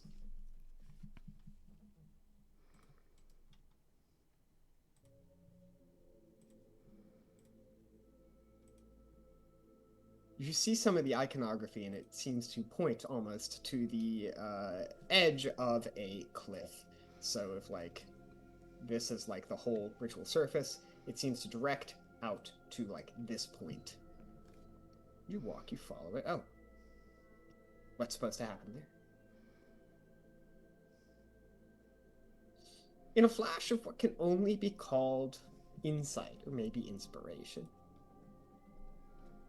you look at the runes that are etched into this ancient surface. Far older than even this city is. And you read them.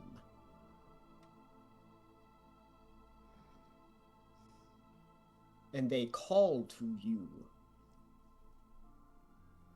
Vesper, child of great faith. Complete your descent to hell. And as you look over the edge, you see an enormous, modern, constructed octagonal prism deep in the depths of these caverns. The roof of the Panoctagon. That is the best way forward. Straight down.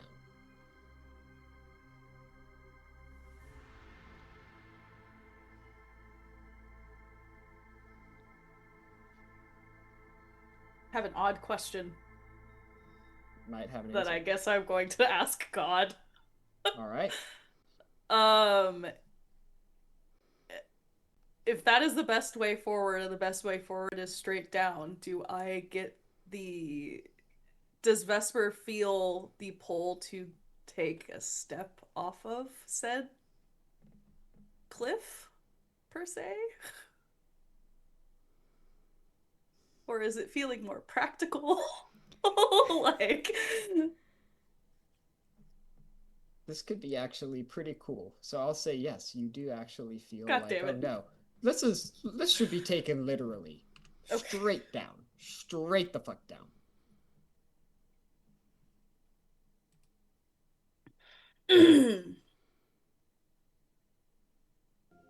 I like to think there's like as you mentioned that the runes like call to him. He can read this language. He does not, at least canonically to my knowledge, know this language. And yet he can read it. There's something different happening here. And I like to think that it feels very similar to the time when he was able to help Penny. So I think that briefly, that sense of light overtakes logic, and he will simply take a step off of this cliff. fuck? If I die, then I die. Vesper. As you stand at the edge of the cliff and you look down and you read these runes that you do not know what language they are, you do not know how to translate them, but you know what they say. And you look at them, and you feel an inexorable pull to step off the ledge. And you turn to your friends, and you briefly consider trying to explain this to them. Hey everyone, I know what this says. What language is it? How old is it? Well, I don't know. Well, what does this say over? Well, I don't know. And you know what this says? Yes. How? I don't know. This cannot be explained, fundamentally. And you know that is locked in your mind only. And if you interrogate it long enough, you'll probably break it. So it is the only thing you can do. They are called leaps of faith for a reason. Precisely. In taking the smallest step you can, you take the largest leap you ever will. Erastus and Mo, you look at Vesper, who seems transfixed by something in the ground. He turns to you, looks at you. Sad? Confused? Hopeful? And he steps off the edge of the cliff and falls into oblivion. There's like a rush to try and catch him. But Instinctively, Mo snaps their teeth like they have a jaw. jaw to catch them. Erastus is speechless and is like watching. There's not much he can do. That is true. There is not much you can do. Vesper, you fall for maybe a grand total of 50 feet before enormous 12-foot wings sprout from your back and gift you flight. So cool. You are now fully integrated with the thing inside you. You can summon it at will. Oh And you can shit. channel its powers for whatever purposes you would like to. As you two rush to the edge of the cliff and see Vesper falling, you also watch. He spreads enormous white feathered wings. And with an incredible amount of force, flaps them and finds himself right up at eye level with you. You have wings? He has wings? You have wings? I guess so. What the fuck, Vesper? I wish I could explain anything. I'll hold out a hand. That's how we're getting down? It's the best way forward. Fuck. And I'll do like, I'm not gonna hold your hand, I'm gonna do like one of these to hold on a little better. Yep. Yeah, I'm gonna avoid the gay at all costs.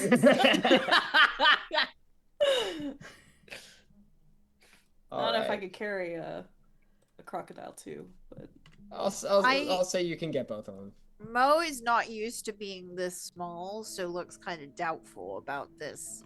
But it's okay. Vesper's face expression, to be clear, is also absolutely full of doubt. I don't know if I can do this. This is my first time having wings. Controlled descent? I will try. Mo is just gonna hold on to a leg, I think, is what happens. All right, Mo, you hold onto a leg. Erastus, you've got an arm, and Vesper, the wings seem to be operating from a strength that is outside of your body. Thank And so God. The only thing that needs to hold on, and I'll say this can be done without a roll, is you just need to make sure that Mo doesn't bite your leg off, and make sure that you and Erastus hold on to each other. I'm scrawny, so it's fine. Vesper's There about a foot is shorter definitely than a you, my point at Still which scrawny. you feel like just a little bit of teeth in your like Mo, pant leg. Mo, stop it. Mo. Hey, hey. Mm. I am so busy concentrating on flying. Like, if I lose a Excellent. leg but make it to the bottom, then whatever, so be it.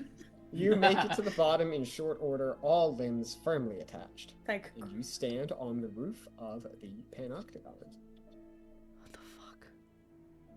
Let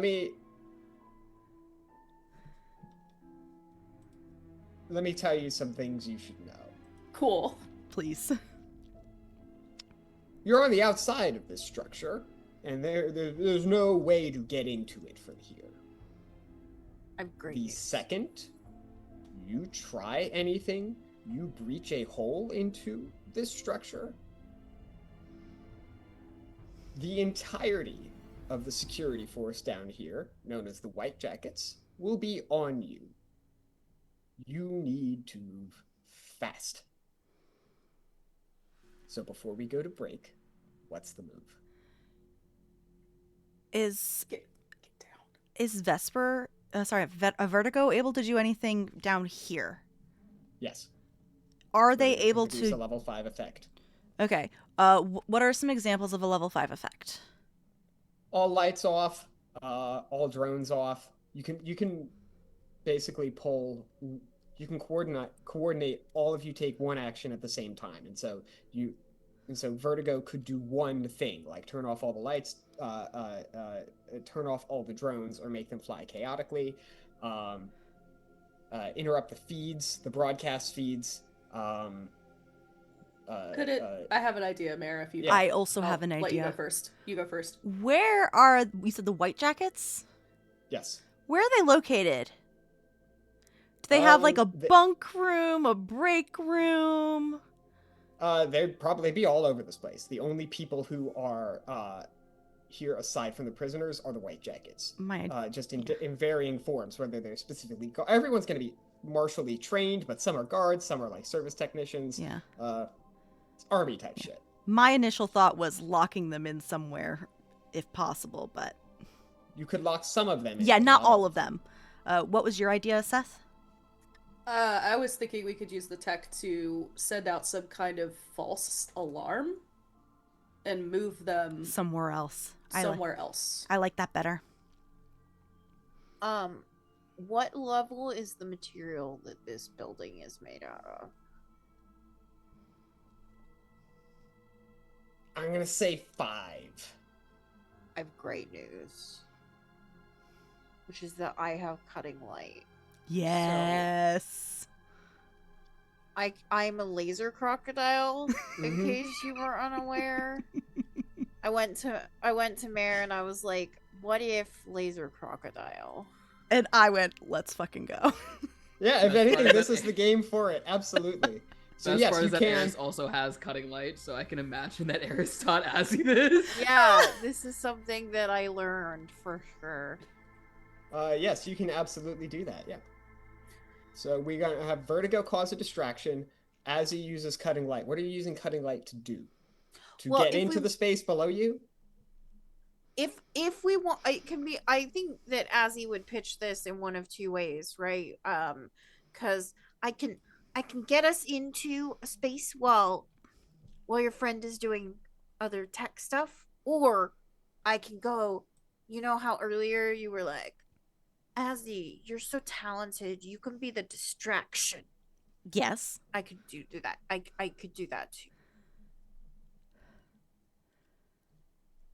I think we're going to need you around to eat some people. Instead See of another way in. So maybe we stick together. The last thing I want to do is get us separated. Okay. I can, once they go away, I can cut us into the building. And Alex, I would like to deploy for my thing One of the things I got from Penny's work is a drone. Mm-hmm. I would like to use it to like keep an eye on things as well, in more like other areas. Okay, I'll say Vertigo can pilot the drone remotely, Okay. if you'd like, or you can pilot it manually. No, they can pilot it. All right, Vertigo will pilot the drone remotely, and that will be their body for this. Perfect. All right, so we have Azzie using cutting light to get through the roof into the main structure. Wait, can we make sure we're not falling straight fucking down like 20 feet?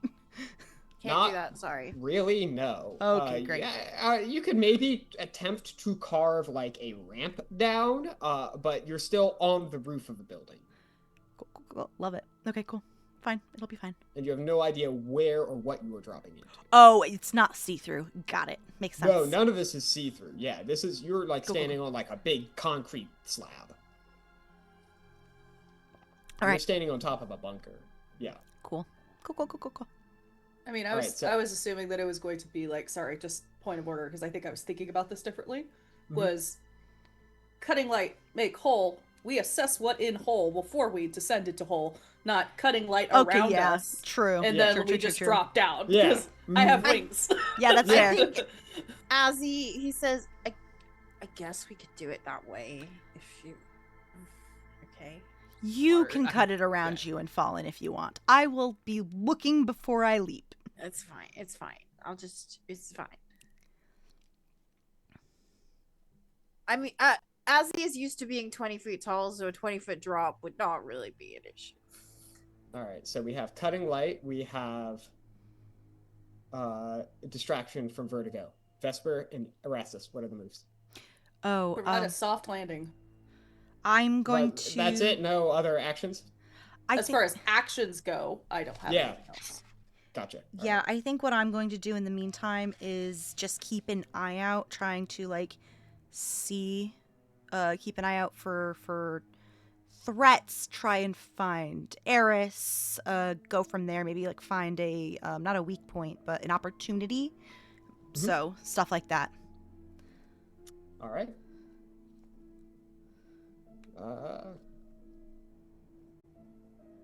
Let's cut to break here then. All right. We will revisit this when we get back. All right. Bye, folks. All right. Hello, everybody, and welcome back to Zenith 3000. We return with 3 of our heroes on top of the roof of the Panoctagon prison, preparing to break out our 4th hero, Eris, from the bad boy jail that he has landed himself in. Let's get to it. I should have asked for this earlier, but that's fine. Can I get some initiative rolls from everyone as shit begins to go down? Azzie, you take your... What does it look like as you begin to use your cutting light to get into the roof of the Panoctagon? And you hear Right. an alarm flare in the distance. I feel like the answer is crocodile laser eyes. Mhm. It's like what I feel in my heart. Mm-hmm. So I think that it looks like Azzie just focused on the ground and a la, what is it? It's not Cyclops, right? It's, The X-Men, yeah. yeah, okay. Cyclops? Yeah. Yeah, Yeah. so, it just burns the concrete. Excellent. away. Perfect. You begin to cut a large square into the top of the octagon. What are we looking at for initiative before we get rolling? I did no levels of effort. I got a 7, so challenge 2. All right, you're at the bottom. Yes, I am. Anyone else? I am trained in initiative. I rolled a 10 on the die. That will also put you beneath the octagon as an environment and beneath the white jackets. So I spent 2 levels of effort for this one. Mm-hmm. That's what, 5 gone from my pools. And I got a 10.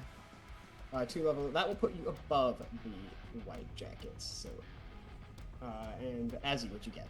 I did not spend any effort, but I rolled a 14. All right, so our initiative order is the Octagon as an environment, Eris, the White Jackets, and then the Jailbreak crew. You said Octagon, Eris, White Jackets, everyone else? Yes, yeah. Cool. Azzie, how would you like an experience point? Delicious. Delicious indeed. Who would you give your second experience point to? I will give it to my best friend, Vesper. Vesper, you may take 1 experience point. Racking them up today. Yes, you Right. are. Vesper gave me snacks and opened the pantry for me. Vesper is my bro. Precisely. You laser eyes your way into the top of this roof. The concrete kind of dissolves on the thin line of light that you carve out, and a big block of cement just kind of falls down straight through, makes a large clang sound. Evidently there's some metal down there somewhere. 2 things you notice.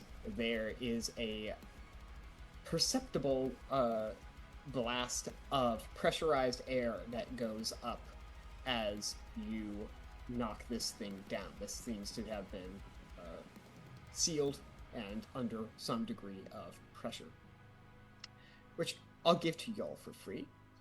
That's going to alert some folks.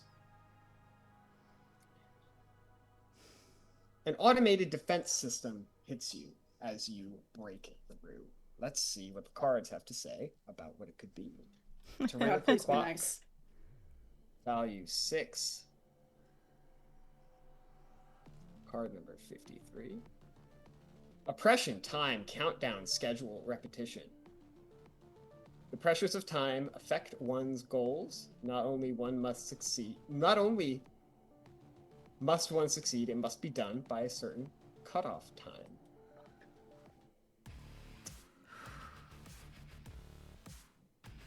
Alright. As you do this, and as the pressure depressurizes, I'm yapping here,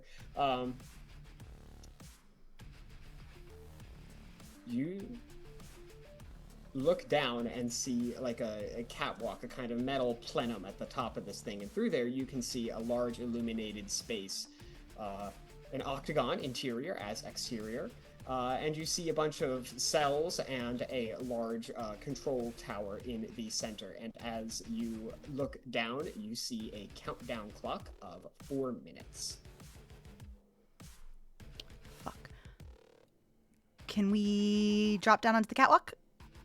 Yes, you absolutely can. I will say that is free. Wait, is everyone going down into the catwalk? I have been told to stick with them, so I'm going with Erastus. All right. It's not a far drop. Vesper, do you go down into the catwalk? That's the question. While you ponder it, I will say that the alarm was set off in the stairwell, so they are going so a large number of white jackets, not all of them, are going pretty far afield, but they are blocking off the only official exit. I don't have a choice. Erastus doesn't have weapons, so I'm gonna drop down with them. All right, sick. Then we will begin the Octagon's turn. At initiative count 30, the catwalk that you are on electrifies. Can everyone make a might defense roll? Fuck. Bad. Shit. This will be of a challenge 6. I have an inability in that. What does that mean?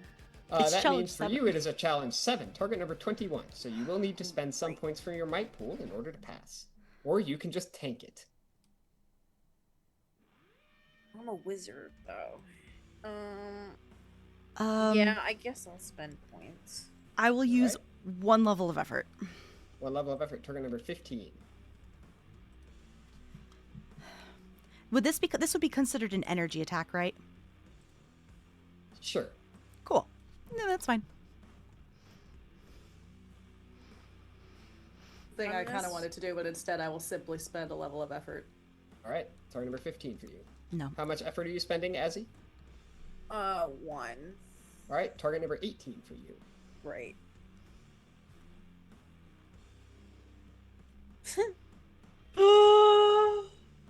Oh, 19! 19, Yeah. that'll do Nice, it. nice. Success with a minor effect. Thank you, Anima Ailish. 7. 7, that will not do it. Imagine. Erastus, what do you get? I got a 10. I failed. All right. So the catwalk electrifies. Stop it. For all those who fail, you take 6 points of might damage. And Oh no, I was just What was saying that I have my code of protection also if I'm subjected to an energy attack it also. So I reduced it a bit. reduce it a bit. All right, you have armor. All right, sick. And Vesper, I have a suggestion for a minor effect, but otherwise you would take 3 points of damage for standing on it but resisting. Understandable. Finn, I swear to God. I kind of had an idea, but I want to hear yours first because I think mine might go into like major effect territory. Sure. So I would like to hear like minor effect. My suggestion would be that you have some sense of what's coming and you either jump or lift it up by your wings and you dodge the attack fully. It's funny you say that because I actually have like that as an action. Okay. So I'll just do that for free then without spending an action. You do it for free. You descend down and you like. I know You said 3 points of damage. I'm sorry, right? You take no points of damage now Okay. because you were flying. Okay, sorry, I misunderstood. It's a tight squeeze, but you manage it. All right, that is the Octagon. Eris.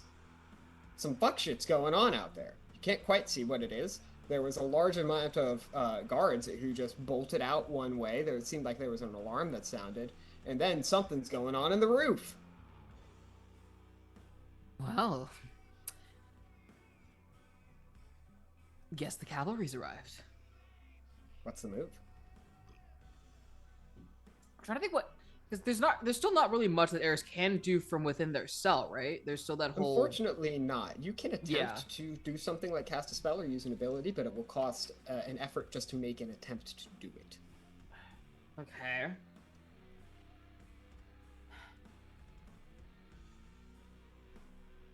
I know the cells look fairly sturdy from the outside. How sturdy do they look from the inside? Even sturdier. Lovely.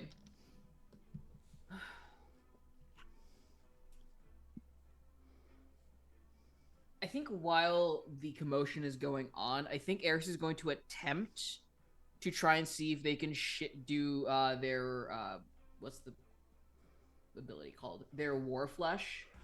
To try and shift their hands into like long claws. All And right. essentially try to start breaking down the cell door from the inside. All right, excellent. Go ahead and make a challenge 5 intellect task to attempt to cast magic in this space. Okay. Let's challenge 5.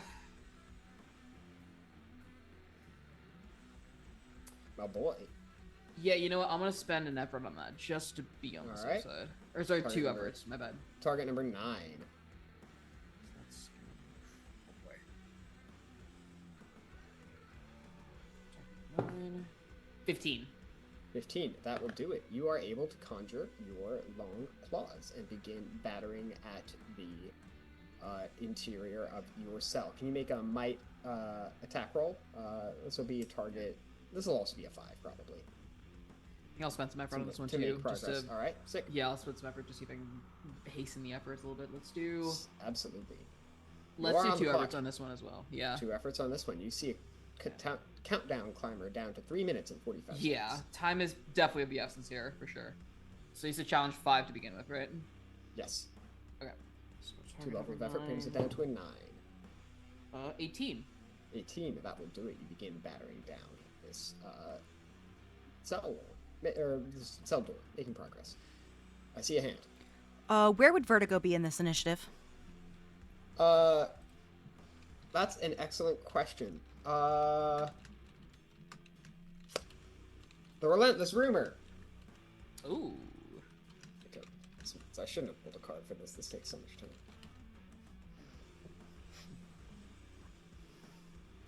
Fuck. Relentless, fast. I'll put the Vertigo in initiative with Eris, so Vertigo can go. Cool. So the alarm has been pulled. You have 2 more actions you can pull from Vertigo. Would you like to use any now?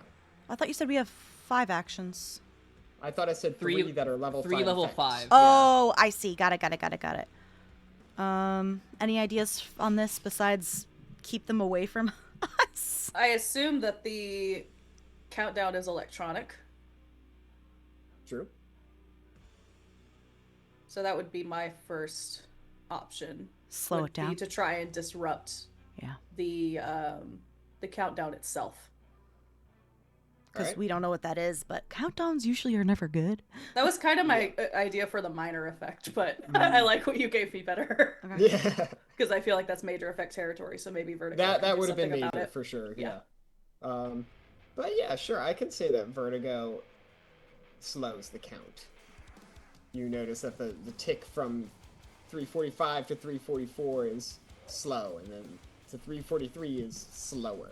Not able to stop it, but is able to works. burn your second Vertigo slot, slowing the clock. The White Jackets are now up, and in this room there are currently 5 of them. They are going to make attacks at probably all 3 intruders. They're going to lift up their rifles and fire. Vesper, Erastus, and Azzie, can you please make me speed defense rolls of a challenge 5? Oh, okay. I have This to think wouldn't about happen it. to be a surprise attack, would it? No, I don't think so. You Damn. probably saw this coming. Do you want it to be a surprise? For me, but not for anybody else. So I'll make the roll. How far Unfortunately, away are it's they? all or more. Long range. Never mind. I have a question. I might have an answer. I have Protector, which means I designate a single character to be my charge, and I can change it every round, but I can only have 1 charge at a time. And they get an asset for speed defense tasks. Does Protector cost an action to use? It doesn't say action, it says enabler. Then that can be used to enable. I'll say you can use it now. Yeah. Yes. Enabler But is typically like you would- a free action. It's like always in. Yeah, you would Okay. typically have to use it on your turn, but yes, you can do it now. Who are you providing an asset to? I guess I will provide an asset to Erastus because I gave my XP to Vesper. I'm also All right, Erastus, squishy. you have an asset. What was the challenge? 5 versus Said 5 speed damage. defense. 5 speed defense versus Okay, 5 damage. I am trained in those. I would like to use 2 levels of effort, please. 2 level of effort. 17 on the die. 17 on the die will do it. You managed to whoosh out of the way of some gun. So I'm challenged. Target level 6. All right. Azzie, what is your roll? I rolled a 16 and I didn't do anything special to it. All right, you will succeed. Got a 9. 9, that will do it. You also managed to dodge the gunfire. Azzie, Vesper, and Erastus, you find yourself on a metal catwalk. This is catwalk is probably the wrong word. It is a metal plenum, so it's like all like a metal mesh that you're standing on. If you were to try and go down the official way, you'd need to look for some kind of a hatch. What's the unofficial way? Lasers, dynamite, force of any kind. Also, it's still electric. Cool. And what direction is the folks? The White Jackets? Yeah. Generically down, Alright. scattered. I just want They off are this. acting as a mob. I want off this electric stuff. That's what all I want. Alright. What's the way? It's where? You can look for a hatch or run to one, or you can break it down. Do I see one? Do I see a hatch? Sure. I'll say it would take a turn to get to, and there's a ladder that goes down. Yeah. I'm gonna start heading. I'm gonna head for the latch and go. All right, you run for a hatch, you yank it open, and you begin climbing down a ladder. This is an exposed position. Well, so is everywhere else. So That is true. Azzie and Vesper, what are your moves? Can I use... So I would like to use eating one of these guards as like a... taking... I guess... Hang on. The guards guess are I not have... on your level. They're all far, like, in They're- long range below you. Oh, like, they're all far, far below. Okay. They're, like, at least 60 feet away. Maybe 100. Then if I do another cutting light, can I facilitate the hatch? Like, make You it can make it- faster? You couldn't make a... No, not really. You could create another way to go down.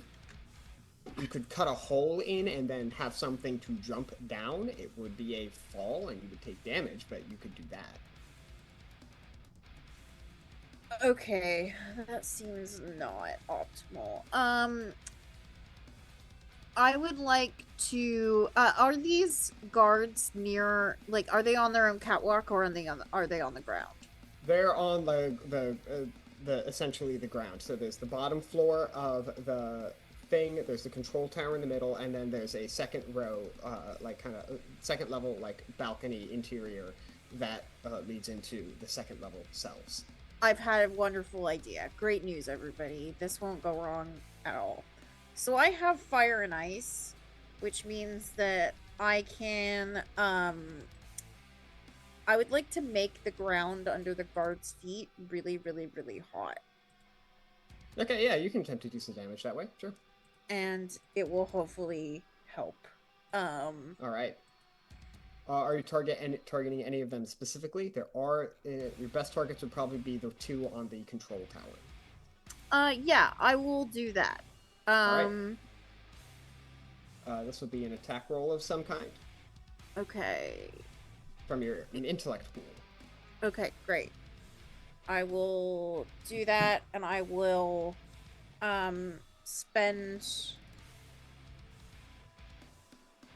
I will use my edge, right? I don't spend edge, I use edge. Yeah, you don't. Yeah, it's just automatically applied. Okay. So let's see. Target number 15. Great, I rolled a 1. So that's Sick. awesome. That is not only a fail, but that is a GM intrusion.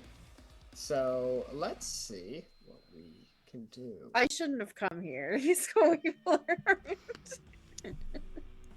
This is incredibly mean, but I think I'm gonna do it. Come at me, bro. You cast your fire spell on the ground at the control tower, and an arcane ward of some kind flashes around the computers in the center of the tower. Not only does the countdown clock restore, but all of the cameras begin pointing in your direction. Oops. Vesper, you're up. Oh, god damn it. Y'all. Fuck. Fine. Fuck. God, there's two things I could do here, but I think I just need to do this thing first. I am going to, Vesper produces what can only be described as a steel pill that is unsettlingly heavy from a pocket, and I will be using my Chroma Core Conflict Consultant of level Excellent. 5. This will give me, this will allow me to merge with the Ether Web, and for an hour, I have an asset on all attack rolls and speed defense rolls. Sick. Yeah. All right, you look at this bad boy, you hold it, Fucking you course grimace, spiel. but you just yarf it back. Been holding on to it because I didn't want to use that shit. Is that an enabler or is that an action? I have to look that up actually. Okay. I have to go back and through chat. It's not in here. Let's move fast. Let's break things. Let's call it an enabler. It just says level 5 requires permit from what you sent me. Let's call it an doesn't say. enabler then. Do you have any additional actions to use? You know, they fucking shoot something. Generally, they are actions to use, but sometimes they will be quicker. Okay. So if it's something like, oh, this does damage, this is a spell effect, that will often take an action. But honestly, I'm kind of riffing here. Because I have my send everyone to sleep book that I just kind of want. That's certainly an action. Yeah. But I have my turn. I tried to set things on fire. It didn't work. You did. So. The ones that'll get you every time. Vesper, do you have something you'd like to do? Yeah, I'm gonna use quick death, and I want to draw. That takes 2 for my speed pull. I'm going to draw my bow, and make an attack at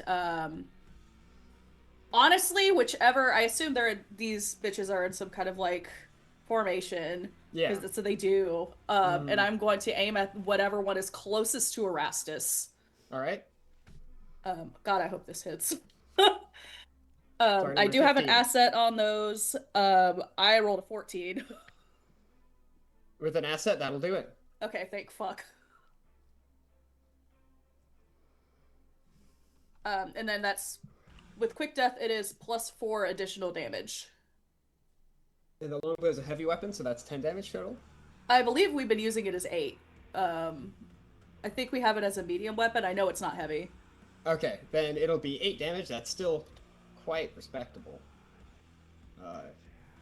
Yeah, you take a shot at one of the individuals who is closest to Erastus, and you hit him kind of square, center of mass, piercing through the white kind of molded plastic armor that he is wearing, and you hit him hard enough to see blood coming out, so definitely got him. It is the Octagon next. What is it going to do? Have a change of heart? Not fully likely. Reflect upon its actions? Almost certainly not. I would... Yeah. I can't add any more spoilers than that. Almost certainly not. Let's see. Electrify the floors. It raises its own alarm. In the central chamber. So now everything is loud. There are alarms ringing at an absolutely just incredibly loud volume. Eris and Vertigo are up.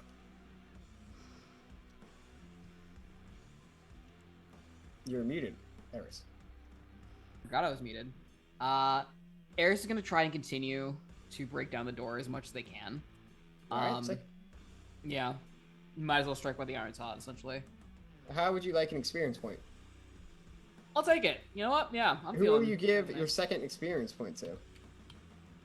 Let me look around. Might I suggest Vertigo? I was actually going to say Vertigo, yeah. Vertigo will take an experience point. Go ahead and roll your attack roll. You've already damaged it once, so it'll now be a target number 12, challenge number 4. Challenge 4, okay. Alrighty. Then... to be on the safe side, I'll use a point of effort for this.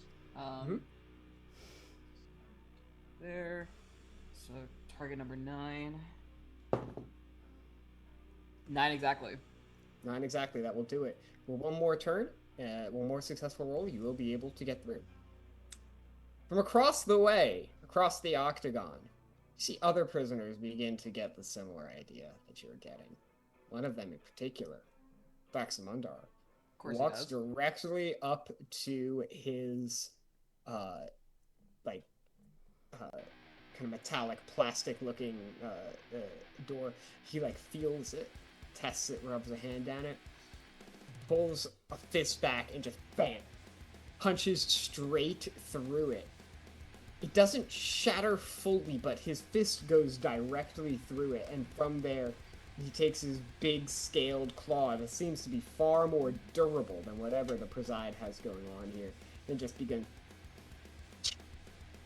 tearing through it, and he steps through his cell. Vertigo and do we have any actions for them, or are we going to wait? I'm kind of want to put it in the pocket, the last Pocket it? one, if everyone's okay with that, unless you have a different idea, just because I'm not sure what I want to do yet, so. If My anyone only else, idea was shutting off the alarm, but honestly, like, it's too late. it's kinda, too late. Right? Unfortunately, that is too late. The White Jackets are going to go. They are going to again fire on everyone. Erastus, you will have a hindrance to your speed defense roll because you are on a ladder. How far up am I? 30 feet. You also have an asset for me for it. Do you because have to you're be my within enchant. certain range of me, though? It says immediate. Is that? You're too far.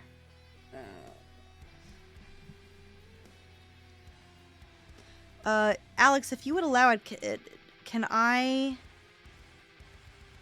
use my intuitive ability to make a immediate action and try and get to the bottom so I'm not like behind cover? So basically take a move action.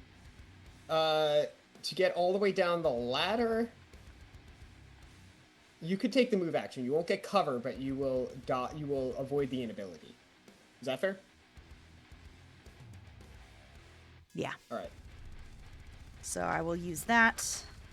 Well, Everyone else, then the it target doesn't number really is- matter because my next turn my next turn any action is hindered. So technically not this part. Mm-hmm. So I will just take as is, I guess. All right. It's staying on the ladder. No, I'm still gonna move. All right. But when I Okay. take an action, I will be hindered. So All right. Sick. Everyone's target number is 15. For speed defense? Speed defense. Yes. Okay, I am trained in those. I'm gonna use one level of Well- effort.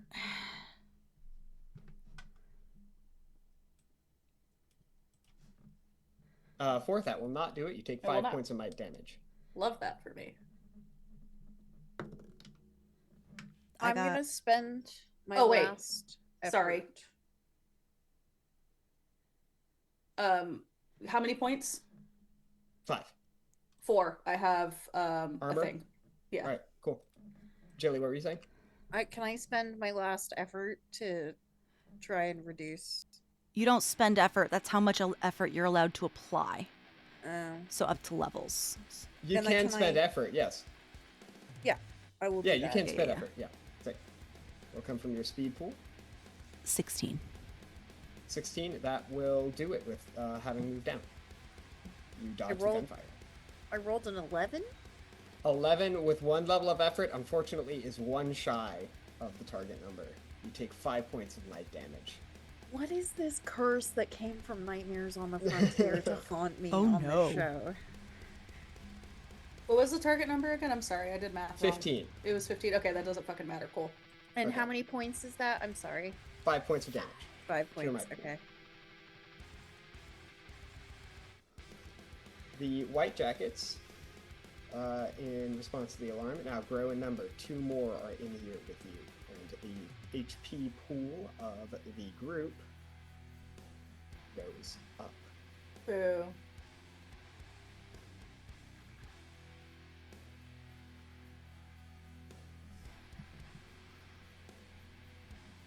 All right. Azzie, Vesper, and Erastus. Erastus, you know what to do. Do I know what to do? You keep saying that you must, right? Your expression makes me feel like maybe no. He's not answering me. Do you want to find out what to do? I do. I would. So you keep saying it. All right. The only thing I can think of is nitroglycerin cylinder.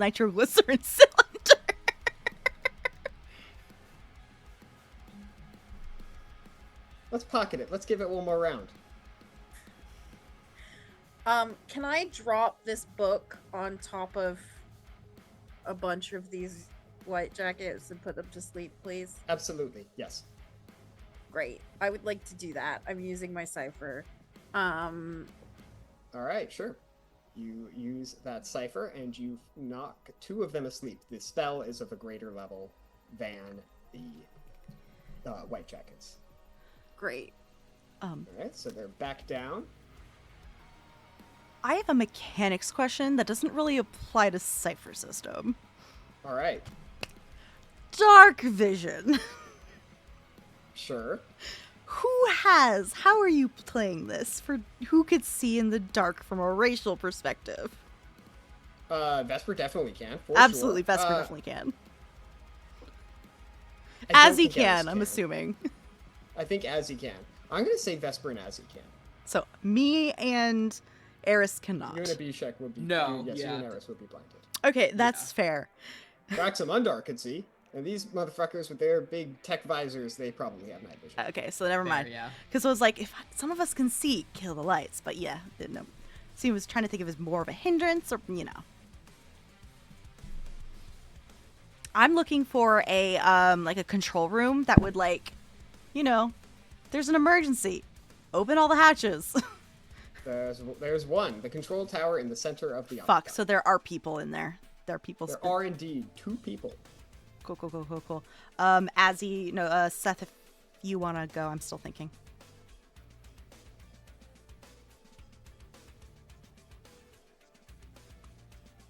Yeah, I know, right? I keep having things that I could maybe do, but I don't think this is going to be great, considering what we're up against. So I think all I can do is keep shooting shit. Alright. I'm going to, I'll take out, I'm going to try and attack, just regular attack roll, no quick death this time. I can't use it 2 times in a row because the system hates me. I do have an asset on attack roll, so I want to shoot the same one that I shot before, if he's Same not one he shot asleep. before. No, he's still awake and still up. That's a 12. 12 with an asset will do it. That's 6 points of damage? That's what we 4. decided on, right? Yeah, I think so. Never fucking remember. I don't know. We say 6 or 8. I'm calling it 6 for Cool. quick death. I don't know. We'll look at math later. How far are they away from me? Now that I'm on the ground. Short distance. Short distance and Short distance to the control tower. The 2 are there.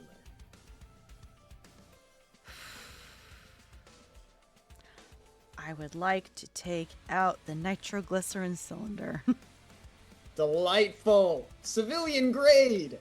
Technically, you gave me no mechanics for this, so I did. you Are did. you just lighting it and tossing it? Yeah. It'll be a speed attack roll. Yeah. Uh, Do you have lis- any? Listen, the way I look at this is close only counts in horseshoes and hand grenades, and the same concept applies. Yes, absolutely. This will be a speed attack roll. It'll be splash damage. Even if you don't hit target number 15. I'm not aiming for the guys. I'm aiming for the control tower. Yes. Yeah. Well, you sure?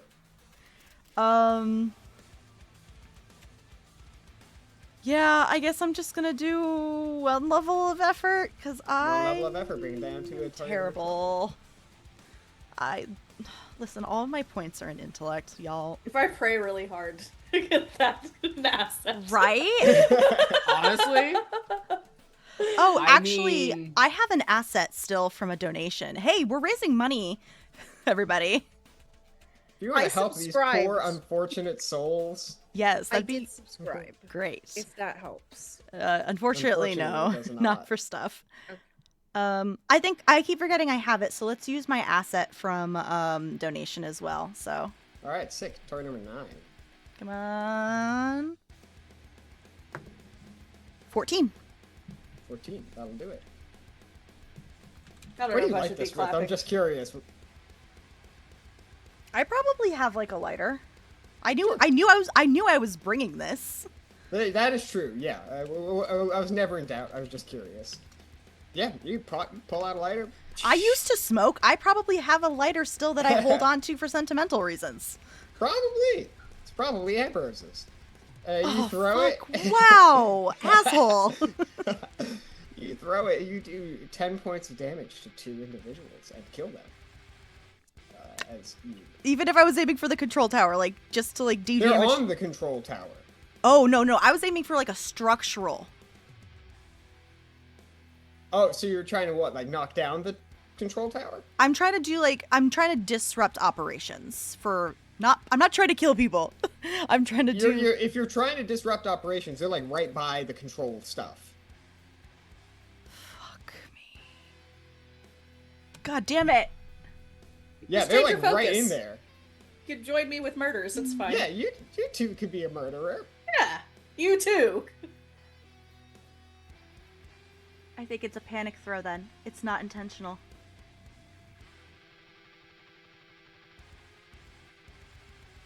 How does it feel Terrible. as you throw this stick of dynamite and panic, and you feel like you watch it in slow motion, and it explodes? I feel so bad. I feel so bad. I feel sick to my stomach. And try and figure out how everything got so fucked in less than 8 months.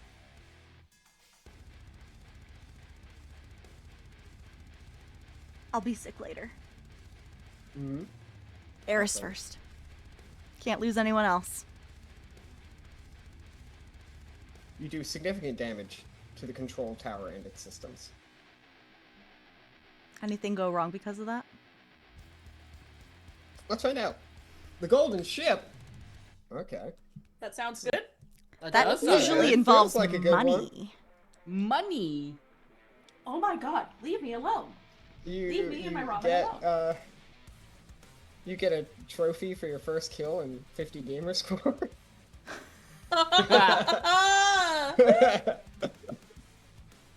PC earns a great deal of money, and NPC respects the PC for something they've done. A PC is awarded some great honor, position, or title. I'll say down in initiative count like 1. You throw this, it does significant damage to the control tower.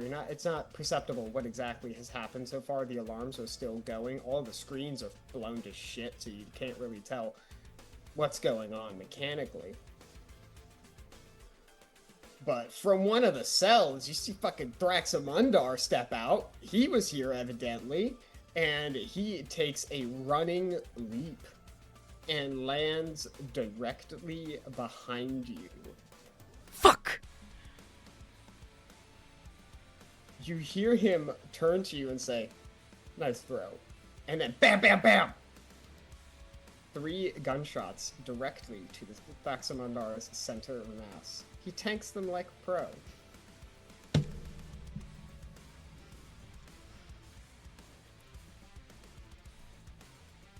Back to the Octagon's first turn, or third turn rather.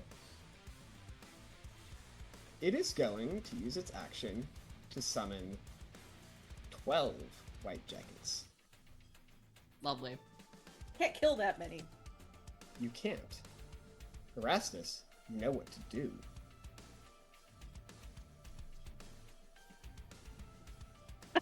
I need you to know what to do really bad. Erastus, Please, now would I'm be a really begging. good time to know what to do. Eris, If you want to you're know up. what to do, like right now, I'm begging you. I'm begging you to know what to do. Alex is just torturing me at this point. It's been hours. Literally. He really is, though. He's been torturing me before we went live, everybody. This is true. This is true. I'm being mean tonight.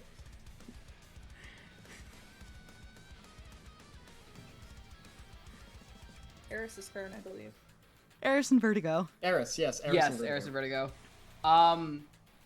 So question. With the,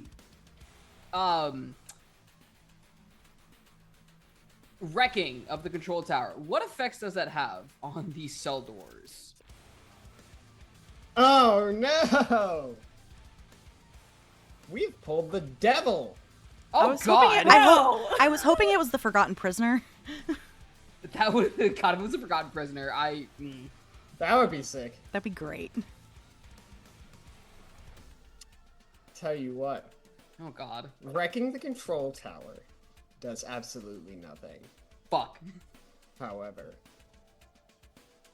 from the center of the room, from the fire that Azzie laid down on the ground, Satan himself rises. He looks upon his house in disarray. He smiles. Waves a hand. All of the cell doors are opened. Fuck. And Good, the but also drones fuck. continue to record. Erastus, one flies by your face. Eris, what's the move? Seeing that the cell doors have opened by, God, really wishes it wasn't by, Satan himself, but, now's really not the time to be looking a gift horse in the mouth, so, Eris will step out of her cell, sort of look around, assess the situation as best as she can, I guess before moving towards the, closest party member. That'd probably be Erastus. Yeah, I'd say. So I guess moving towards Erastus, I guess at the control tower. Alright. Yeah. You can do that in one turn. Any Vertigo actions? What level is this something Vertigo can do? Using the defenses of the Panoctagon, like the electrical bottom, can that be done something similar to everybody but except us? Yeah, you could do like a level 5 attack. Question: what does everyone else think? That's the only thing I can think of. Alright, I'm getting thumbs up. Vertigo it. will make a level 5 attack. I'll say this hits because I think it would be cool. I think that's creative. And so you see, like, automated... And I think this is actually reasonable, too. Automated defense turrets seem to, like, just shoot out from, like, random, like, holes in the wall and shit like that. And begin to fire at... mostly the White Jackets, some of the prisoners, not y'all. And so there's a 5 damage going around, hitting lots of folks. The White Jackets are, because of how many there are, they take a serious amount of damage. About a third of their HP is lost. Yikes.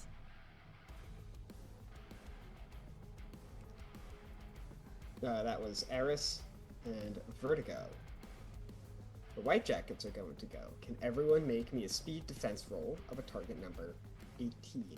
Historically, the answer to that question appears to be no. There are now so many of them that it will become increasingly difficult to avoid their attacks. Out of the corner of your eye, Erastus, you see a hungry mind flayer pour out from one of the cells. Vesper, you look down and a giant frog of some kind with these long lashing tendrils bursts forth. It's got 3 eyes on the top of its head, and it like throws out a fleshy reptile tendril, grabs some poor unfortunate soul and begins to eat him. Because Erastus is no longer protected by me because we're not in immediate contact, can I have moved it to Vesper? Sure. So you have an asset for speed defense rolls. That brings me to Alright. 3 assets for speed defense Jesus. rolls. That is too many. You can only have 2 at a time. Well, that's no fun. Well, Yeah. assets versus skills, right? Those are different. Yeah, Oh, I right. believe assets is still max of 2, because you can do up to 10. You can reduce by up to 10 levels. 2 assets, 2 skills, and then 6 levels of effort. So I have an asset from the Cypher, an asset from Azzie, and then I'm trained. Oh, that's the okay. Yeah. That's Yeah, different yeah, than yeah. 3 assets. That you're Okay. good then. Sorry. Sorry, semantics. Thank you for clarifying that. No, it's all good. I apologize. I'm just gonna roll it. I don't know math. Roll it. Yeah, I think I'm Uh, also going to roll flat and How's pray. a 13? 13 with 3 levels of effort or 3 assistances. That'll do it. I got 14, unfortunately. 14 with 14 raw dog in it will not do it. You take 7 points of damage. I take 4 because I have my armor, Mm-hmm. but I am dropped to 0 might. All right. How That's not fortunate you good. are. No, it's That not you good. know But I also what only have 10 to might do. to start, so You're a squish. I'm very squished. Azzie, what was your roll? And Eris, I what was rolled yours? a 19. 19. So that will do it. that You seems dodge. good. and you get a minor effect. What would you like to do? Is there anything additional, particularly spectacular success? I would like, well, what I'm about to, because it's about to be our turn, right? So I think the dodging is me kind of launching myself off of the catwalk because I'm about to become a 20-foot crocodile. Excellent. Sublime. Yes. You launch yourself off the catwalk, and you are able to get in melee range of a couple of white jackets. Excellent. I rock dogged my roll and I rolled a 5. 5, I will not do it. You take 7 points of might damage. Hey, Eris. Hey, I'm at 0 might now. I'm just letting y'all know. The same. Excellent. Same. I can't do anything about that, right? In this system, I can't like gift you some of mine. I or- don't No. believe Not so. without a check. I know you have healing. I know you have I healing. do have healing. I do have healing. You'll need to spend a turn to do that. If you have a healing spell or some kind of healing ability, you can spend your turn to do that. First aid, baby. Hell yeah. Azzie, Vesper, and Erastus are up. Someone said they wanted to be a 20-foot crocodile. I did True. say I wanted to be a 20-foot crocodile. Now I'm a 20-foot crocodile who maybe heals people at the same All right. time. I prefer the shock factor of a crocodile, but True. I do. Can I like? I want to land on some people. I feel like As a that would be crocodile? disruptive to their day. Sure, yeah, so we can say that you jumped and you, like, shape-shifted midair as your action, is that correct? Yes. Alright, sick. You were able to do that. Is that an attack roll? Like, what's the damage on this? Is this an ability? It's not an ability. If I'd taken the other foci, it probably would be. But Okay. if I have a +2 damage to unarmed attacks, which I think technically my count for arms sure. are involved. But Yeah, and you're yeah. large enough, you set this up well enough, this will count as a heavy weapon, so this will be 10 points of damage total if you land a hit, I believe. Yes, I would like to try and do that. And I'm just Alright. gonna roll a d20. I just look at Eris. Azzie came with us. So I want to curse myself, but this is an 18, which is good, I assume. 18 will do it. And it will do 2 extra points of damage as well. So you do 12 points of damage. You flatten this guy. He's dead. Good boy. As you hit the ground, some of the white jackets look, and for narrative flavor, I will say they begin to fire at you, yelling, "For Ferd!" And someone like, "Hey, did you hear Ferd's back?" And they all are very excited to hear that Ferd is back. Wait, don't you still look like Ferd technically? Yes! Oh no, you're right! Oh, delightful. Yeah, so the stream of consciousness is something like, Ferd! Ferd's back! Ferd, you son of a bitch! Vesper and Erastus. Erastus, you know what to do. Are you going to elaborate? Erastus, you hear Ambrose in your mind. Excuse you me? know what to do. You're going to have to be a little more specific because I am very stressed and there's a lot going on right now. Do you react out of instinct? Yes. Do you believe that you know what to do?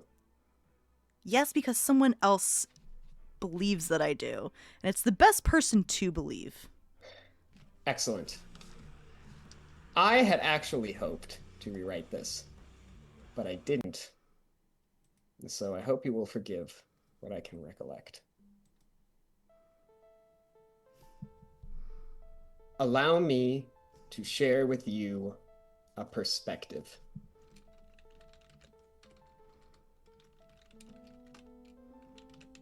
How do you resurrect the dead?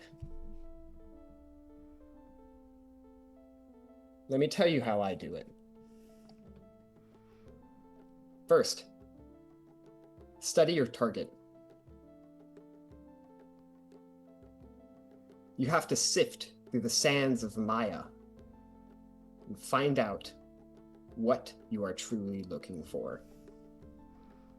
Names, preferences, memories, historical details. These will help, but they are not what you are looking for. You will know it when you see it.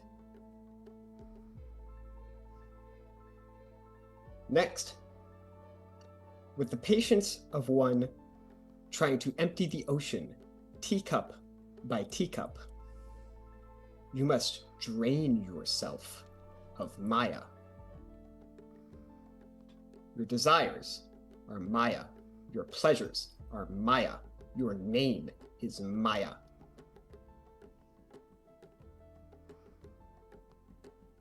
Then, once you get to the bottom, you become one-pointed. You integrate the target into yourself.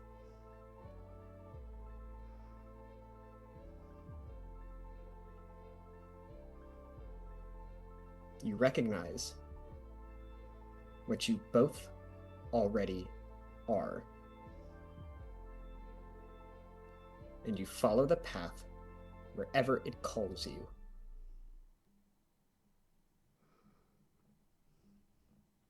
This is the best way I can attempt to describe it. But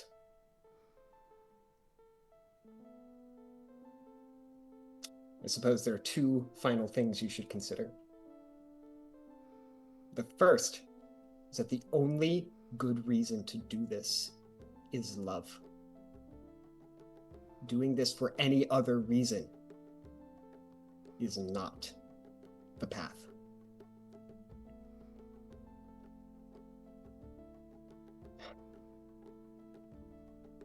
And then, once it is complete, you will know what it means to look another in the face and tell them without faltering, I am he. Erastus, you cast Commune with Zenith.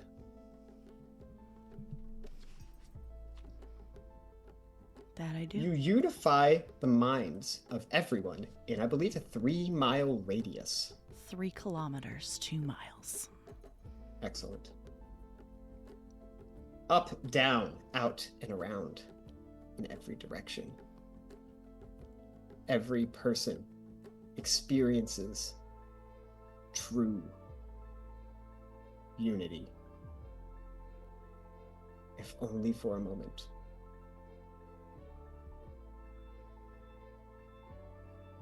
It feels like you plunge into yourself. You fall for what feels like an eternity. And at the bottom,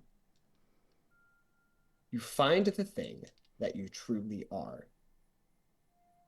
You find the witness that has been looking through your eyes this entire time.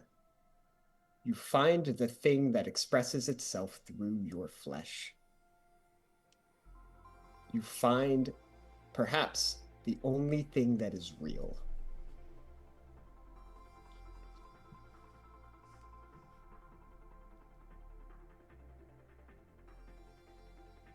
In this process that you found through another, through the love of another, you are changed.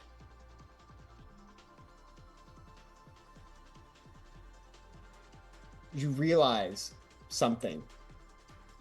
You are awakened to something. Something like what Ambrose was talking about.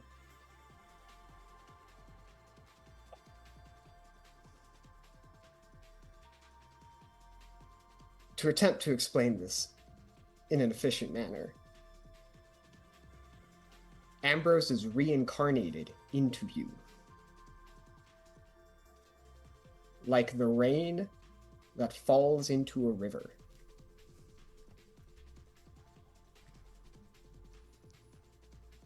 Both the same, neither diminished by the presence of the other. And in this unity, you realize unity with all. You realize the embodied sense that I am that, and this is me. You are awakened. You have completed your walk on the path. You are inoculated fully against the words of the accuser. Is there something I can commune? I'd like to try and commune something while this spell goes off to those Absolutely. that are affected by the spell. You can. From the most injured, damaged white jacket down here, all the way up to Nebuchadnezzar at the top. I would also like to use my impart ideal ability as a speaker. Sure. After interacting for at least 1 minute with a creature who can hear and understand you, you can attempt to temporarily impart an ideal to it that would not otherwise convince it to adopt. And I can send you the full details on that later. Sure. And it's not a verbal communication. It is purely emotional and fueled by emotion and drive and feelings. Fueled purely by love, and that the path the city is taking hurts. It's not something we should be doing. We should be there for each other in community and helping each other throughout the difficult times that are here and are ahead. Because it's the right thing to do.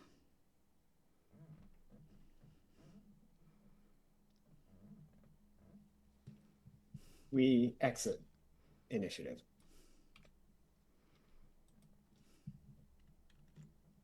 All of you feel a profound sense of connection to everything within a 3-mile radius. You hear thoughts, see things that are not yours to think and not yours to see. But for this brief moment, there is peace. What do you do?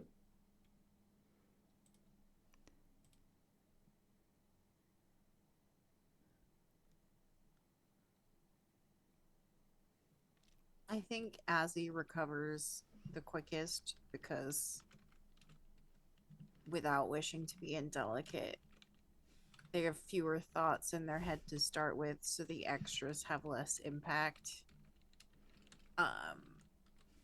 So they start scurrying. Can we see Eris? Yeah.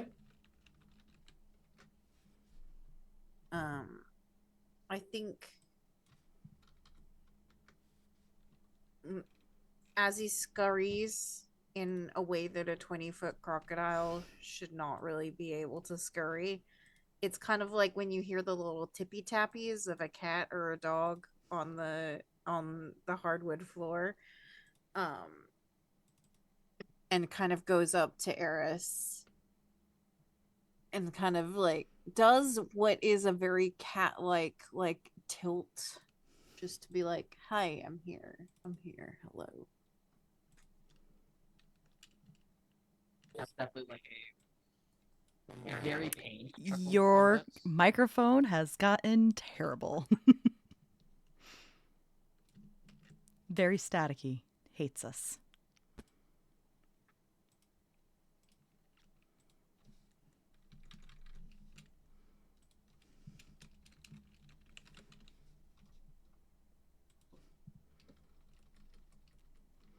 While Abhishek gets that fixed, I will just say that Erastus is just standing there crying. and just like looking at just basically an emotional overwhelm, especially with the commune Zenith, because everybody is connected with everyone.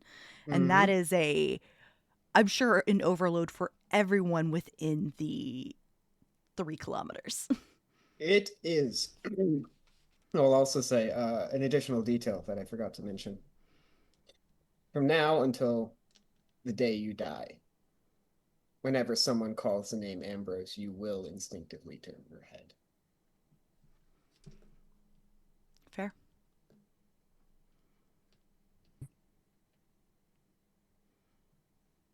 Abhishek? Are we good? We're good. Oh, thank God. Post pre-microphone glitch. There is going to be a very sort of a bit of a pain chuckle as physical pain a little bit as like they feel as they sort of rest their head. But there absolutely will be pets given to Azzie. Oh, good boy. Good boy. The tail thumps and starts a minor incident. Mm-hmm. It's okay. Vesper, I'm right here. what do you do?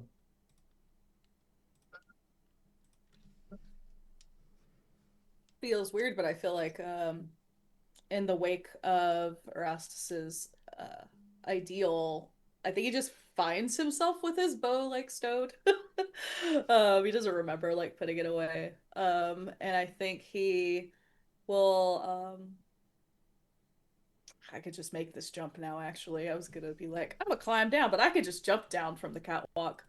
Um and we'll hop down and join my friends. And like wings kind of tucked, but ready to leave. I don't know. This is more flavor than mechanics, but I like to think that that feeling of that ideal is a little familiar. It feels a little like some of the things that he felt probably pre all of this 500 years ago, and like what seems like another life.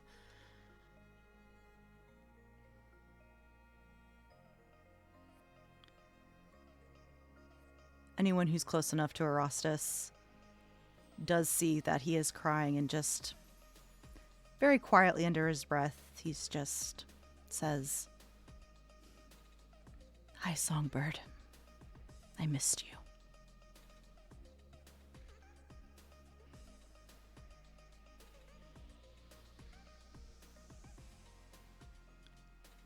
And then, like, Is there anything? So I was just saying, looking at Vesper and Eris and Azzie, and apparently now Thraxamundar.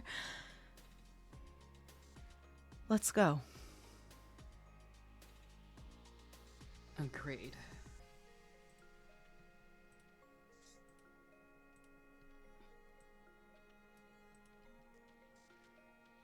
You begin to depart. Because of the structural damage and because of... Excuse me. Because of reasonable concerns for retaining a degree of autonomy as you leave this place. You head up to the roof.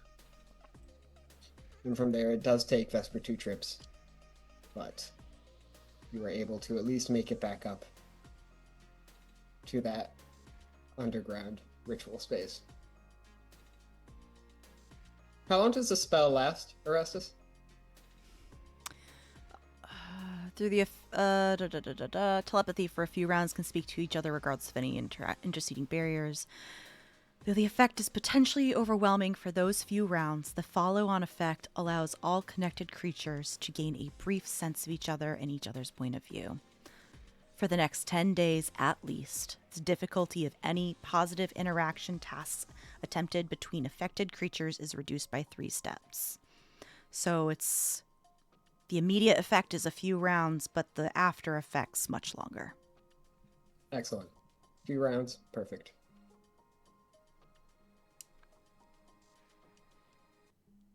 Eris, can you make me a speed defense roll? It's a challenge. boy. 7, target number 21. Okay, I guess I need to spend effort then. I'm an immediate. I am a protector. You can give him an asset, yeah. Yeah. I will spend an effort as well. Mhm. Okay, so that is what, challenge 5? With 2 assistances, yes. Yeah.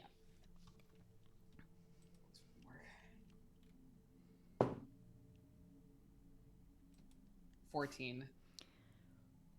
I will not do it. No. I'm sure.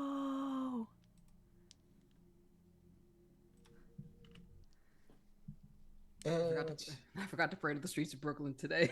You did. Oh no. The Joey Wheeler Eris? cannot save me. You are bodied from out of nowhere by the finger of death spell. You take 10 points of damage.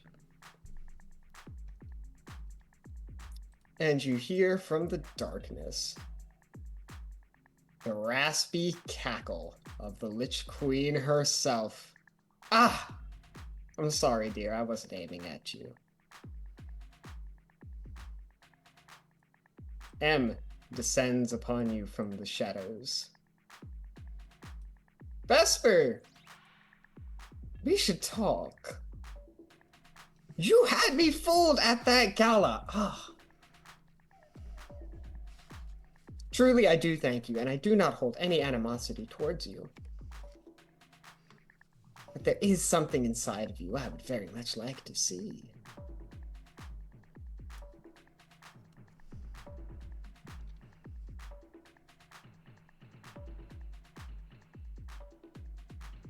Unfortunately, it seems the undead are not quite as susceptible to the communion spell.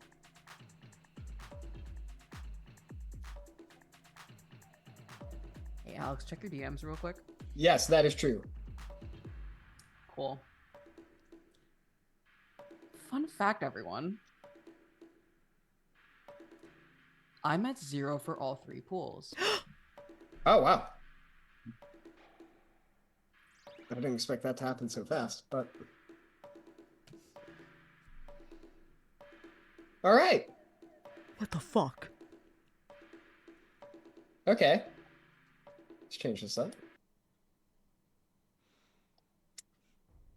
Eris, what is it like as the spell begins to take hold? And Vesper, you hear M blathering at you about some scheme she has to take the angel inside you and resurrect it for the great lichdom. But you watch your friend immaterialize, atom by atom.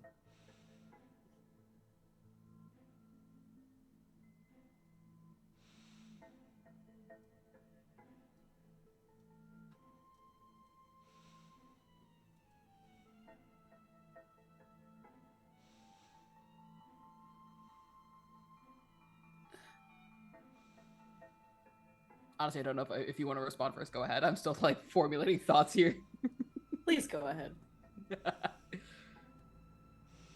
There's nothing I can do about this, right? I'm Nope. No, dead is dead. That's literally what it says in the rulebook. Dead is dead. Yeah. I think as Eris sort of feels this process, this atomization, this slow unraveling of herself, of his body, their mind fading. All they can really do is sort of look at where that spell, that finger of death struck them.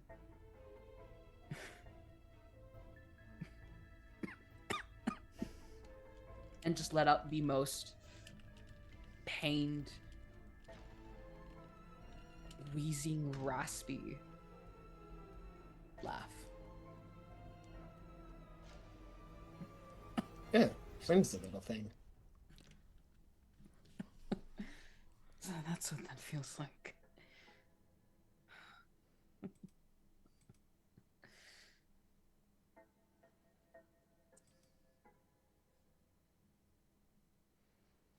they almost sort of lose the strength in their bodies as they sort of fall to the ground. Feel like a sort of pressure almost released from their forehead a little bit as that oh so ever-present crown that had been around their forehead, tightly sort of wound there, slowly start to, bit by bit, loosen its pressure.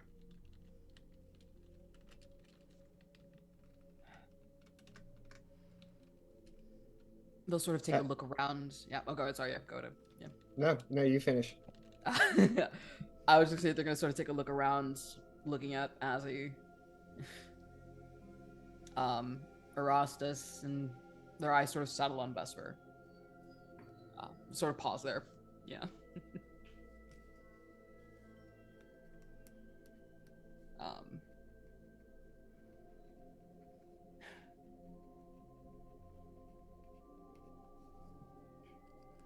Yeah, that was sorry, that was me sort of pausing there if you want to continue. Yeah. Just so, yeah. The last thing you perceive.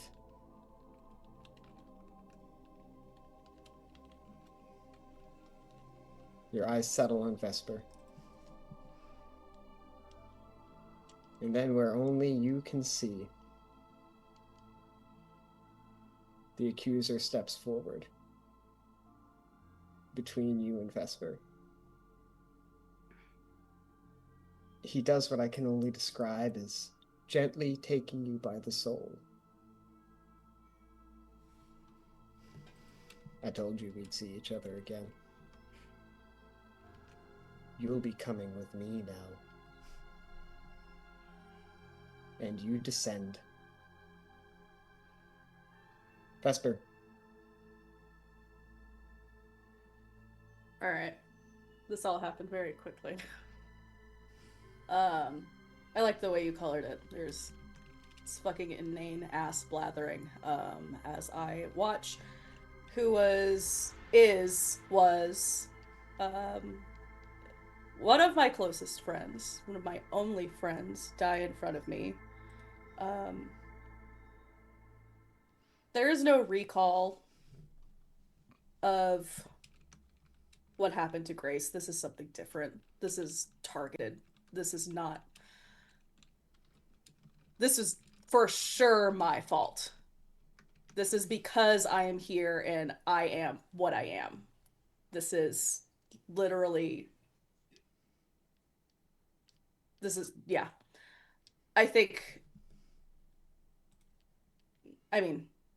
We'd established that Vesper had materialized and become one with the thing that is inside of him, and that this thing was expressing itself currently. We thought we were all going to get out with these wings. I think that as...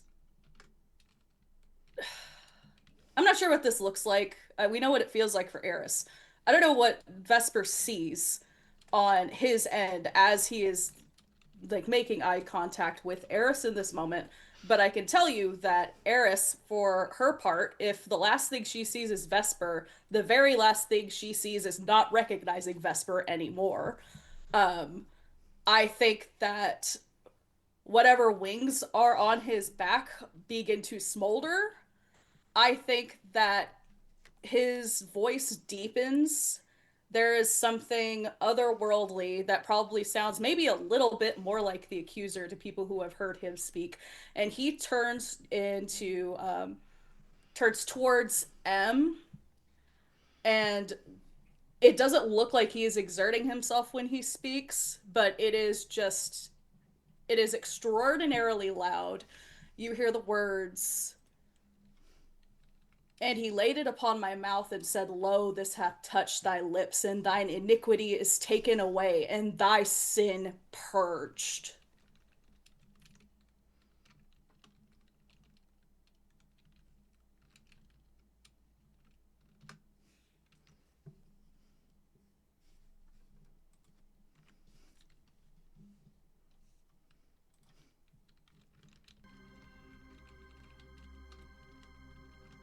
The cavern rattles with the power and fury of your voice, Mo and Erastus, you turn and see something otherworldly.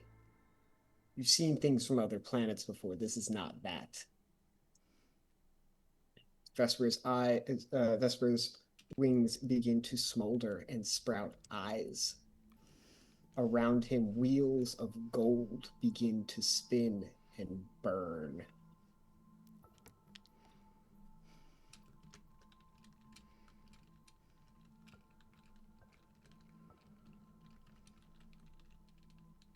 Vesper, for the time being, you have 2 assets on all attacks made against undead. You have 1 asset on all defense rolls made against the undead. And you will do 4 additional points of damage to any undead you see. The wrath of God wells up inside you.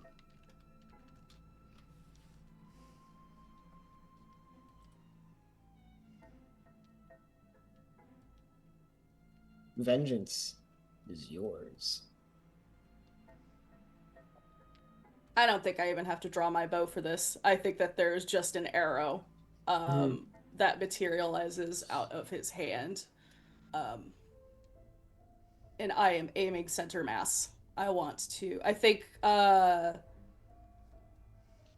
I don't think he says anything. I think that there is just an what's the word? Immaterial echo of the word annihilate. As I make what... Oh, wait! I don't have to make an attack roll. I have a crit. Let's go.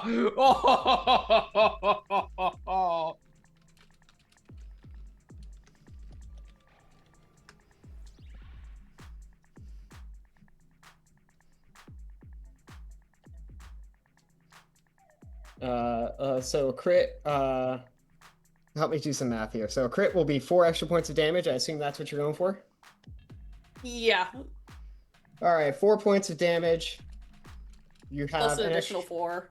Plus an additional 4. Quick death? Quick death is for sure in effect, so it's plus an additional 4. All right, so 4 floor, and then the longbow is 6 or 8? Not technically the longbow, but it's the same kind of attack. It's same thing, yeah. The power of God, whatever. We'll call it a longbow. Yeah. So 6. All right, that is a respectable 18 points of damage off the rip.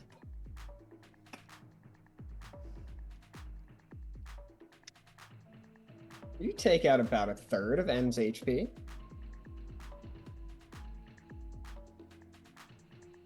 Let's get into initiative.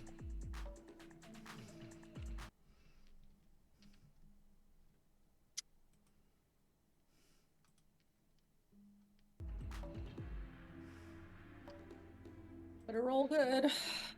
That was a 13. 13 will put you after M. That's fine.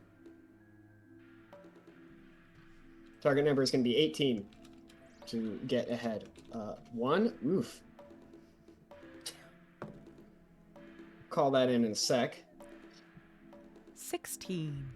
16. Any effort? No. All right, sick. All right. Let's see how it goes. Give me 1 second to pull up M's spell list. Hate that she has that. Yeah, it's not great. Also, I have a thing that I don't know how to use that I want to voice into the void. I have a thing called countermeasures, and I don't know what I can use it for, but it feels like this is a very magic person who countermeasures will be useful against. If you want to post those in the Zenith chat, we can take a look at what they do. Okay. For now, though, on her turn, M is going to be an absolute villain. She is going to cast Raise Dead. And because evidently tonight I'm being as mean as I can, you see 2 ghostly specters appear out of nowhere. One looks like Eris. One looks like Vesper, but a young woman. Asshole! Oh my god! I'm being terrible tonight. What happened to you today? Alex! What the fuck, Alex? They're above Azzie, but towards the bottom of the initiative order. Let's see. Also, are 2 tracks playing for everyone else in Roll20, or is it just me? Yes, that's intentional. Okay, I just wanted to make sure. I'm trying to keep it a little spooky, but also give it some energy. I have no idea if it's good. good. I like it. I just wanted to make sure I wasn't Okay. All right. tripping. All right. Very good. Let's see. And for your 1 in initiative, I think M is going to get off. I think she's going to fire off a spell at you, Azzie. Can you make me a might defense roll? This will be the challenge 6. Probably not, statistically. One way to find out. I am also, I pool. have an inability in that too. Oh, so. yikes. If you have an inability and you're not spending effort, you don't need to roll. You will fail. Okay, so I don't lose effort. I think You don't lose effort. You lose the points that because I've used it 3 times and I had 3 effort is the problem. Yeah, you continue spending effort. Okay, you can I will use spend up an to effort. 3 at one time. Gotcha. You lose I the will points use... that are associated. Yeah. I will use 2 effort then. 2 levels of effort. Yeah. All right. Target number is now 15. I rolled another 1. Oof. Okay. You have an experience point that you could spend to reroll. You could spend to reroll it, or you could just tank the Uber L.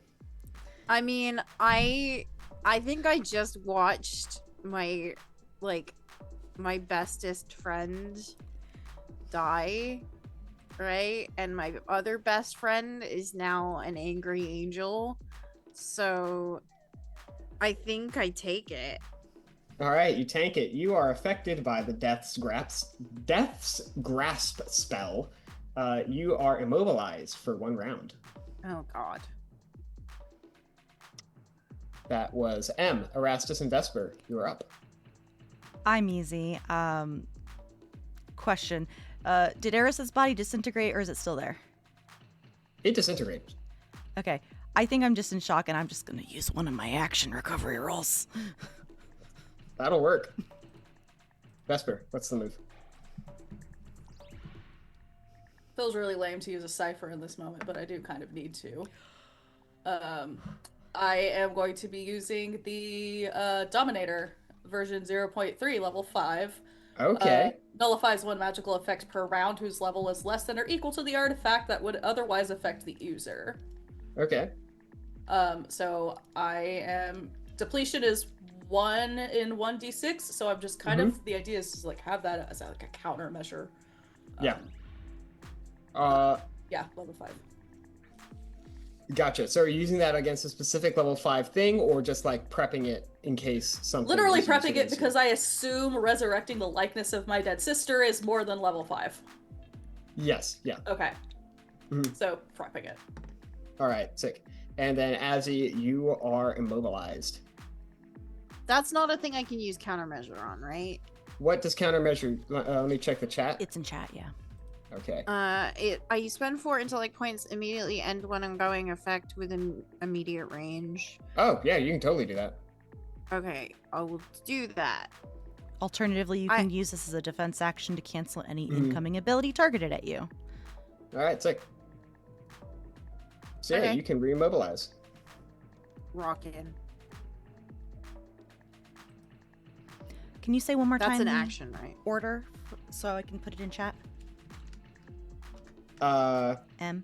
Shit, I actually missed the ghosts. But it is M, Erastus, Vesper, ghosts, Azzie. And the ghosts, I think, are going to come at Azzie and Erastus. Can you make speed defense rolls of a challenge 3, target number 9? Sure, buddy. 15 from Azzie. That'll do it. You don't take any damage. I got a 1. Yikes. I thought about re-rolling, but also we're in endgame, so I think it's dramatic. Yep. Listen, right. oh god, I have too many ghosts near me. God damn it.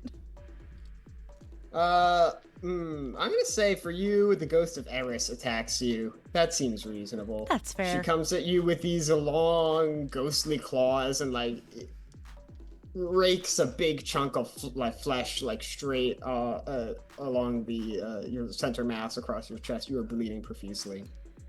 Yeah, how many points? And is this reduced by my code of protection? It is reduced by your code of protection. This is 3 damage generally. So yeah, no, that would technically negate it, but I got a nat 1. Okay, then yeah, you will take it. Okay, I'll take it this time. Thank you. M is back up. I think she's gonna use Finger of Death on Azzie. So Azzie, can you make me a speed defense roll of a challenge 6, target number 18? As y'all prepare your spells and fight off ghosts, M casually... What's that? I can't read your screen. You are muted, Gilly. It's a 20. Hell It's yeah. a 20. Sick.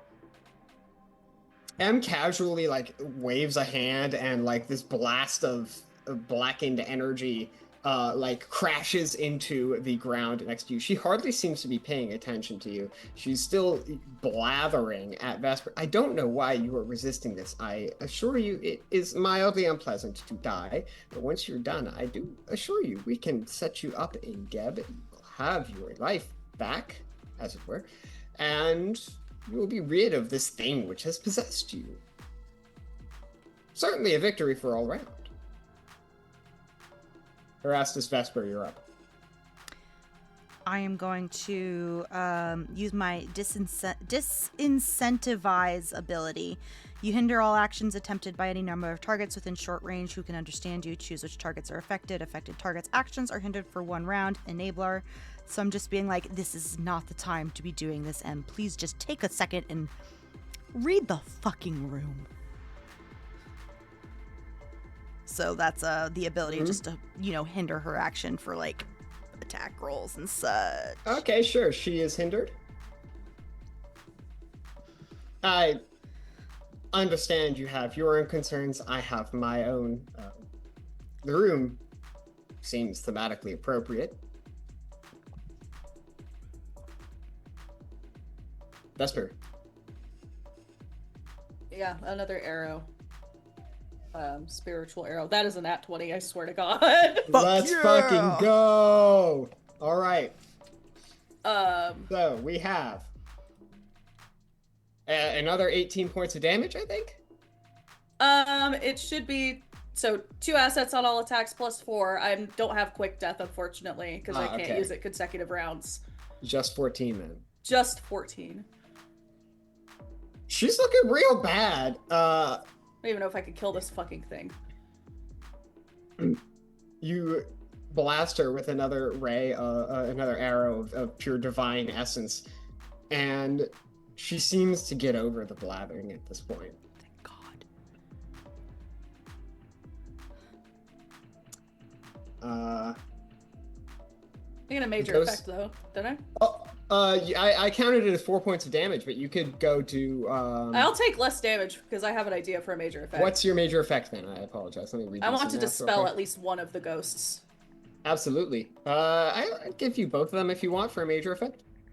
Yeah, I'd like to think that maybe he only makes eye contact with the ghost of Grace. Mm-hmm. And this isn't her, Yeah. but just something beyond the grave knows that she would never do this, and they dematerialize. Yeah. You lock eyes with what can only be described as the karmic remnants of Grace. The parts of her that still connect her to the material world, to Maya. And even these fleeting, illusory remnants recognize something in you. And in that action, recognize something in themselves. They let go of their attachments and dissolve.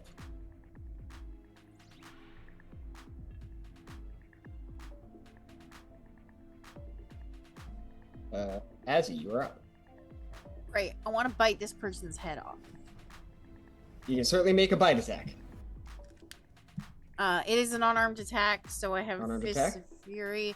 I also think, can I use Onslaught? I don't know if I can use Onslaught on this. You could use, it's not, so Onslaught is not, Onslaught can be a mate. No, it can be a physical or a mental attack, but it can't be an unarmed attack. So you got to choose one or the other.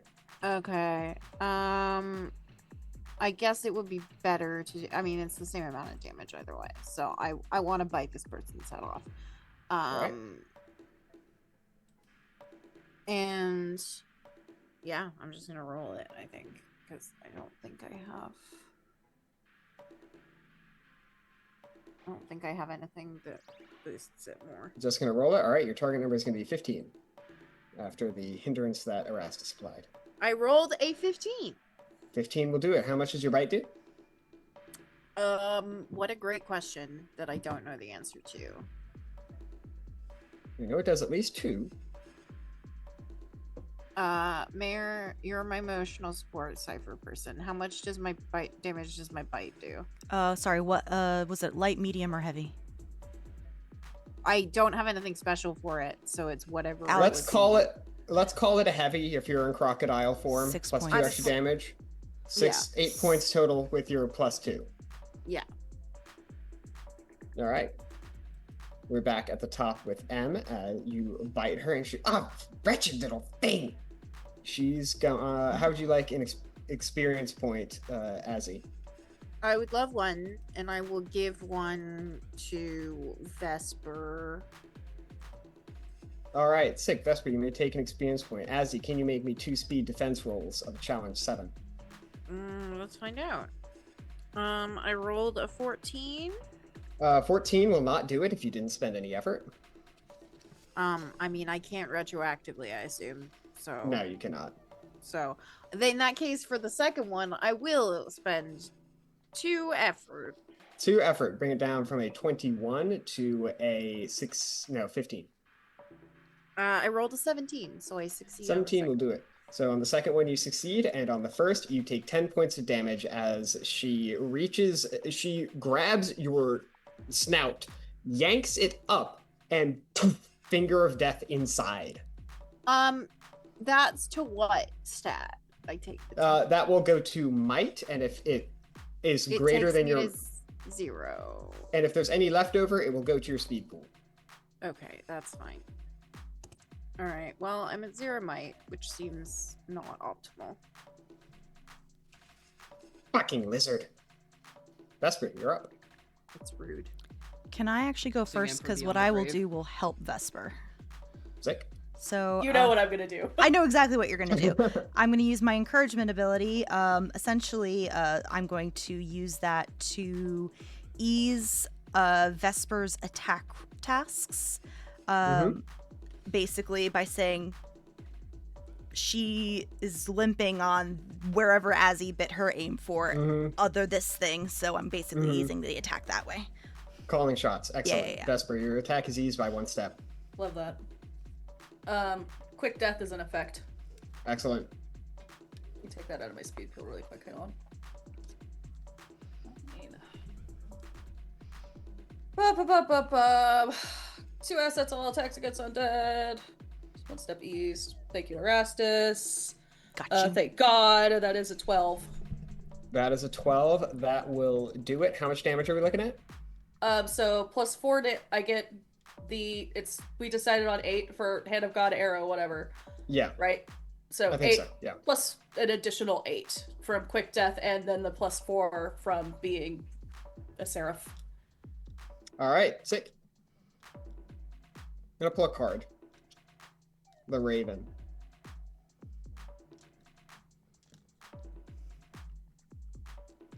Let's see. Oh, I think this is a good one. Jealousy, slight, and trickery. The Raven's weakness is greed and jealousy. It wants what you have. What is this game? Sooth What deck. is happening today? That is What the fuck, insane. Are you Sooth kidding me? Why?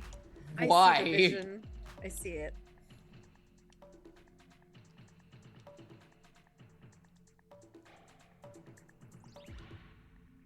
All right, how does this?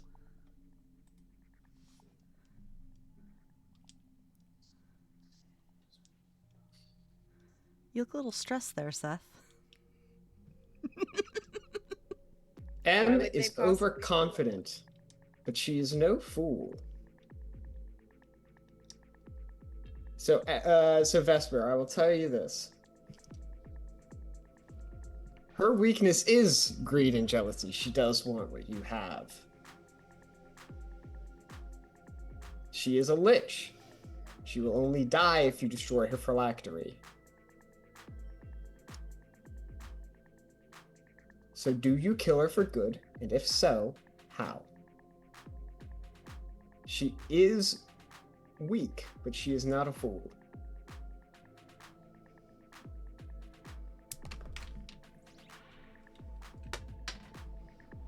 I think you're muted.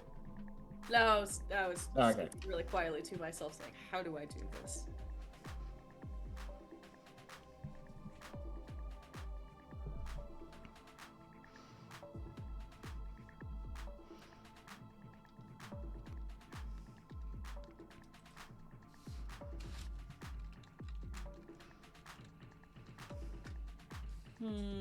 How indeed.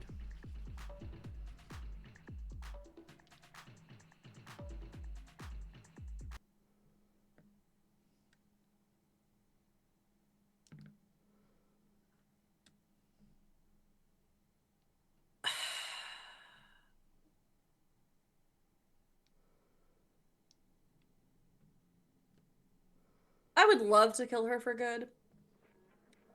I don't know if I could do that right now. I don't know where her phylactery is. Mm-hmm. But I do have a whole lot of extra eyes. And I would love it if there is some way to, like, otherworldly sight as I make whatever the attack does to her, it does to her. Mm-hmm. But at that moment of contact, I would love if I could have that little secret revealed. I'll roll for it if I have to. I'll roll for power of God. Mm-hmm. If I have to. I don't have any other I have no other ideas or abilities that would apply. I'll tell you what then. Unfortunately, you do learn that her phylactery is locked away in a tower far to the north. Yeah. In Geb. Geb, in the capital, in their capital city. You do, however, have some degree of additional control you can leverage here. Should you so choose, you can't send her there permanently. However, you can doom her to some degree of torment in hell.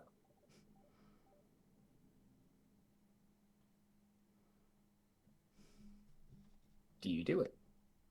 I will do that with full knowledge of the repercussions that this could potentially cost what happened to me today. Excellent. I like to think maybe an extra set of wings sprouts, smoldering. His eyes blacken further. Yeah. And the word annihilate reverberates once more. It does. After the word of God reverberates through this space once more, silence falls. And a desiccated husk falls to the ground. What do you do as we begin to wrap for the evening?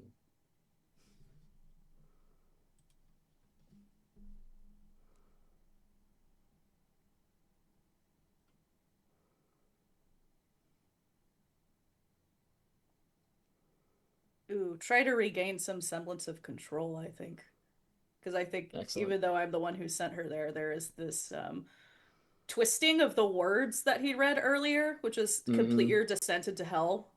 Um, and that's where I just sent her, ostensibly. So I feel like there is that same like kind of pull, that otherworldly like tug, but it's for a completely different reason. Mm-hmm. But it is pulling downward, like finish the job, finish this, finish her.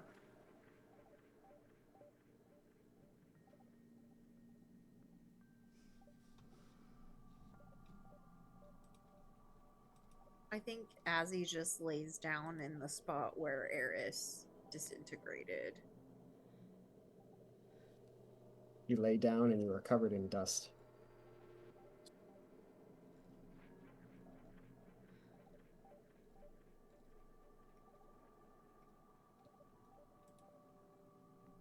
And I think Erastus is staring at the situation, looking at Azzie, watching Vesper try to gain control, because it's Vesper, but it's not. So it's like waiting for the scene to play out and end now that the threat is gone.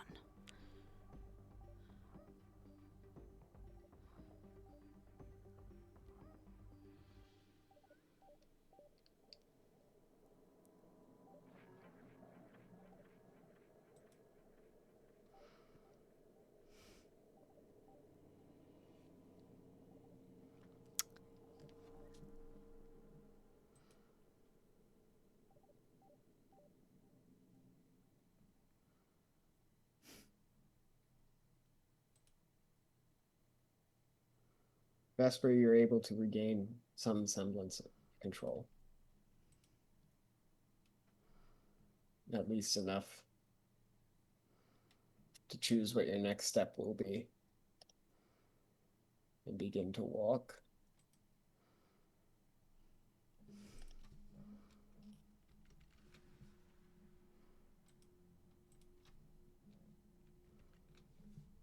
Erastus, on one hand, you take comfort in the fact that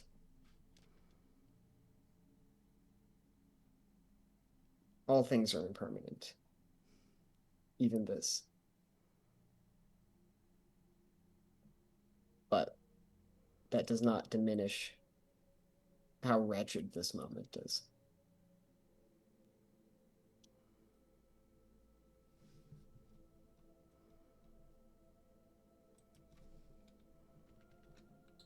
Azzie, with your job done and your one tether to this material world severed, a fire begins to glow from beneath you. You are being called home.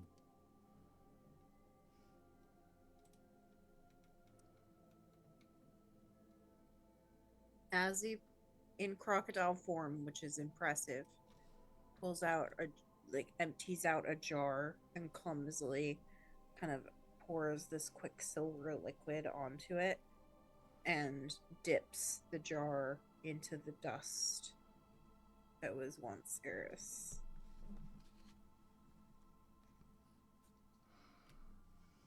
And holds it between his claws. Bye.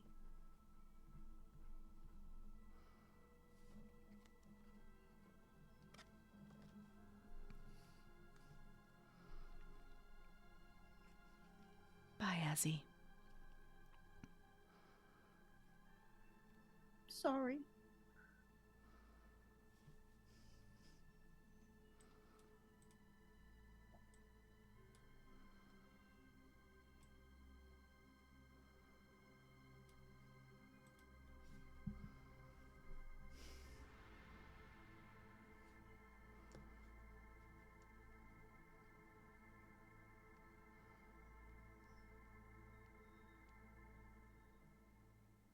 Azzie, Yeah. you descend. Oh, go ahead. I'm sorry. I think he just holds it close as he disappears.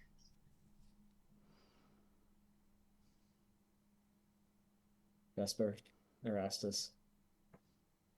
There was nothing left for the two of you down here. You make your way up. The after effects of the spell leave the tower in a daze. A frenzy, but a daze. You leave without incident. That is where we'll end tonight's session.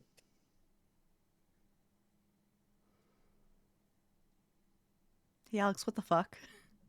That's a fair question. I People apologize. aren't gonna ask me to guest on their shows anymore if this keeps happening. Yes, we will. Yes, we will. We will. We will for sure. I enjoyed Azzie so much.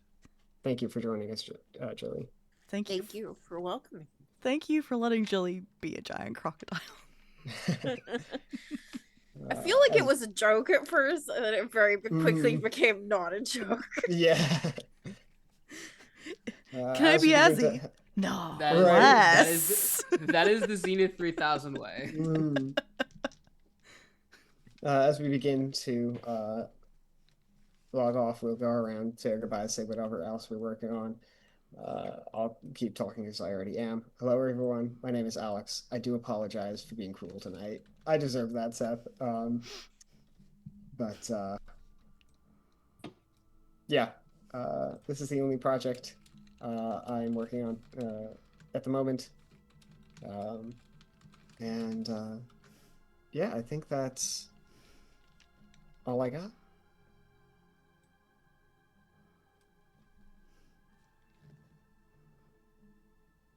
I'll go next. Hi everyone, my name is Abhishek. I use he/him pronouns. I have been, or I was playing the now deceased Eris. He uses any all pronouns. This is also my only project at the moment. You can find me on social media at Neon Raiden, or Neon_Raiden on X, Neon Raiden, no underscore, on BlueSky. I'm a voice actor, TTRPG AP performer, and all-around lover of things tokusatsu. If you like what you see here and you feel like I would be a good fit for your project, please send me your applications. I would love to apply and be a part of your projects. Be they voice acting, TTRPG, or TTRPG AP performances. Yeah. I'll go next. Hi, I'm Gilly, and I have been your temporary but forever 20-foot crocodile, named Azzie or Mo, depending on which form that they've decided to take that day.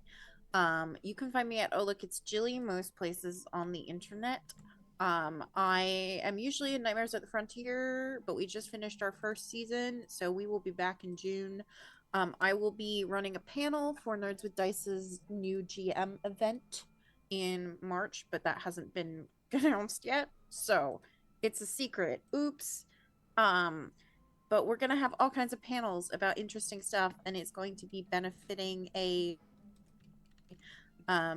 no-cost kitchen in Minnesota that provides families with free food to help them in times of need. I am also going to be a copy editor on a upcoming 5e supplement book called Machines of Bone and Blood, which is going to be really cool. It's going to be by so many robots who did Songs of the Spellbound Sea, which I was also a copy editor on, and the subtitle is The Necro-Industrial Adventures in 5e, so it's going to be weird and fun. You can follow that project for free on Kickstarter, and it is linked on my BlueSky. I am a copy editor and an actor and a theater teacher and all of these different things, so find me on the internet where I talk about any and all of those things. I'll go next. Hi, I'm Seth, and I'm newly traumatized in several ways. God, you can't find me on the internet, and that's for the best right now. You can find me on Saturdays playing a very different character in Mayor's Invisible Sun game.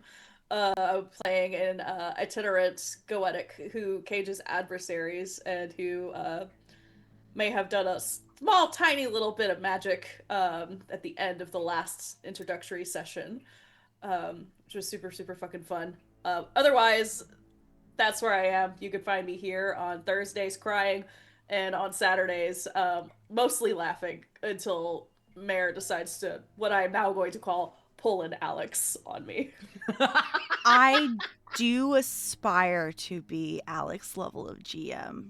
Alex is my GM It's senpai. fine. You don't have to do that anymore. So Nah. Go I'm ahead gonna and cut try. that.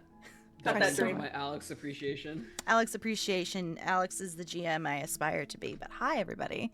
I'm Mare. I use they, she pronouns, and you can find me on all applicable social media at Archmage of Dice. Thursdays, obviously, you already know about this here. As Seth already mentioned, I run the Indigo Nexus, an Invisible Sun game, on Saturdays at 1 p.m. Eastern, 10 a.m. Pacific. We will probably play on Saturday, though there is a tentative cancel, but right now we're set to play. And Saturdays, I will be returning as Acacia, my Centaur Star Druid, on March 7th for the Season 6 premiere of Horizon's Call, where we're doing some Tooth or Truth drinking fun games before we deal with the second death and try to get out of the Shadowfell. It's fine. Yeah. It's totally fine, everybody. Anyway, thank you for joining us. Anyone else have anything else to say before we peace out? All right. We'll see everybody. Pain. We'll see everybody next week. Gilly, thank you for joining us. And Eva will be back next week. And Eva's going to have a time watching this episode. Oh, Eva will definitely have a time. I hope she live blogs it. I in hope my so heart. too. But Please, I beg. good night, everybody. Bye.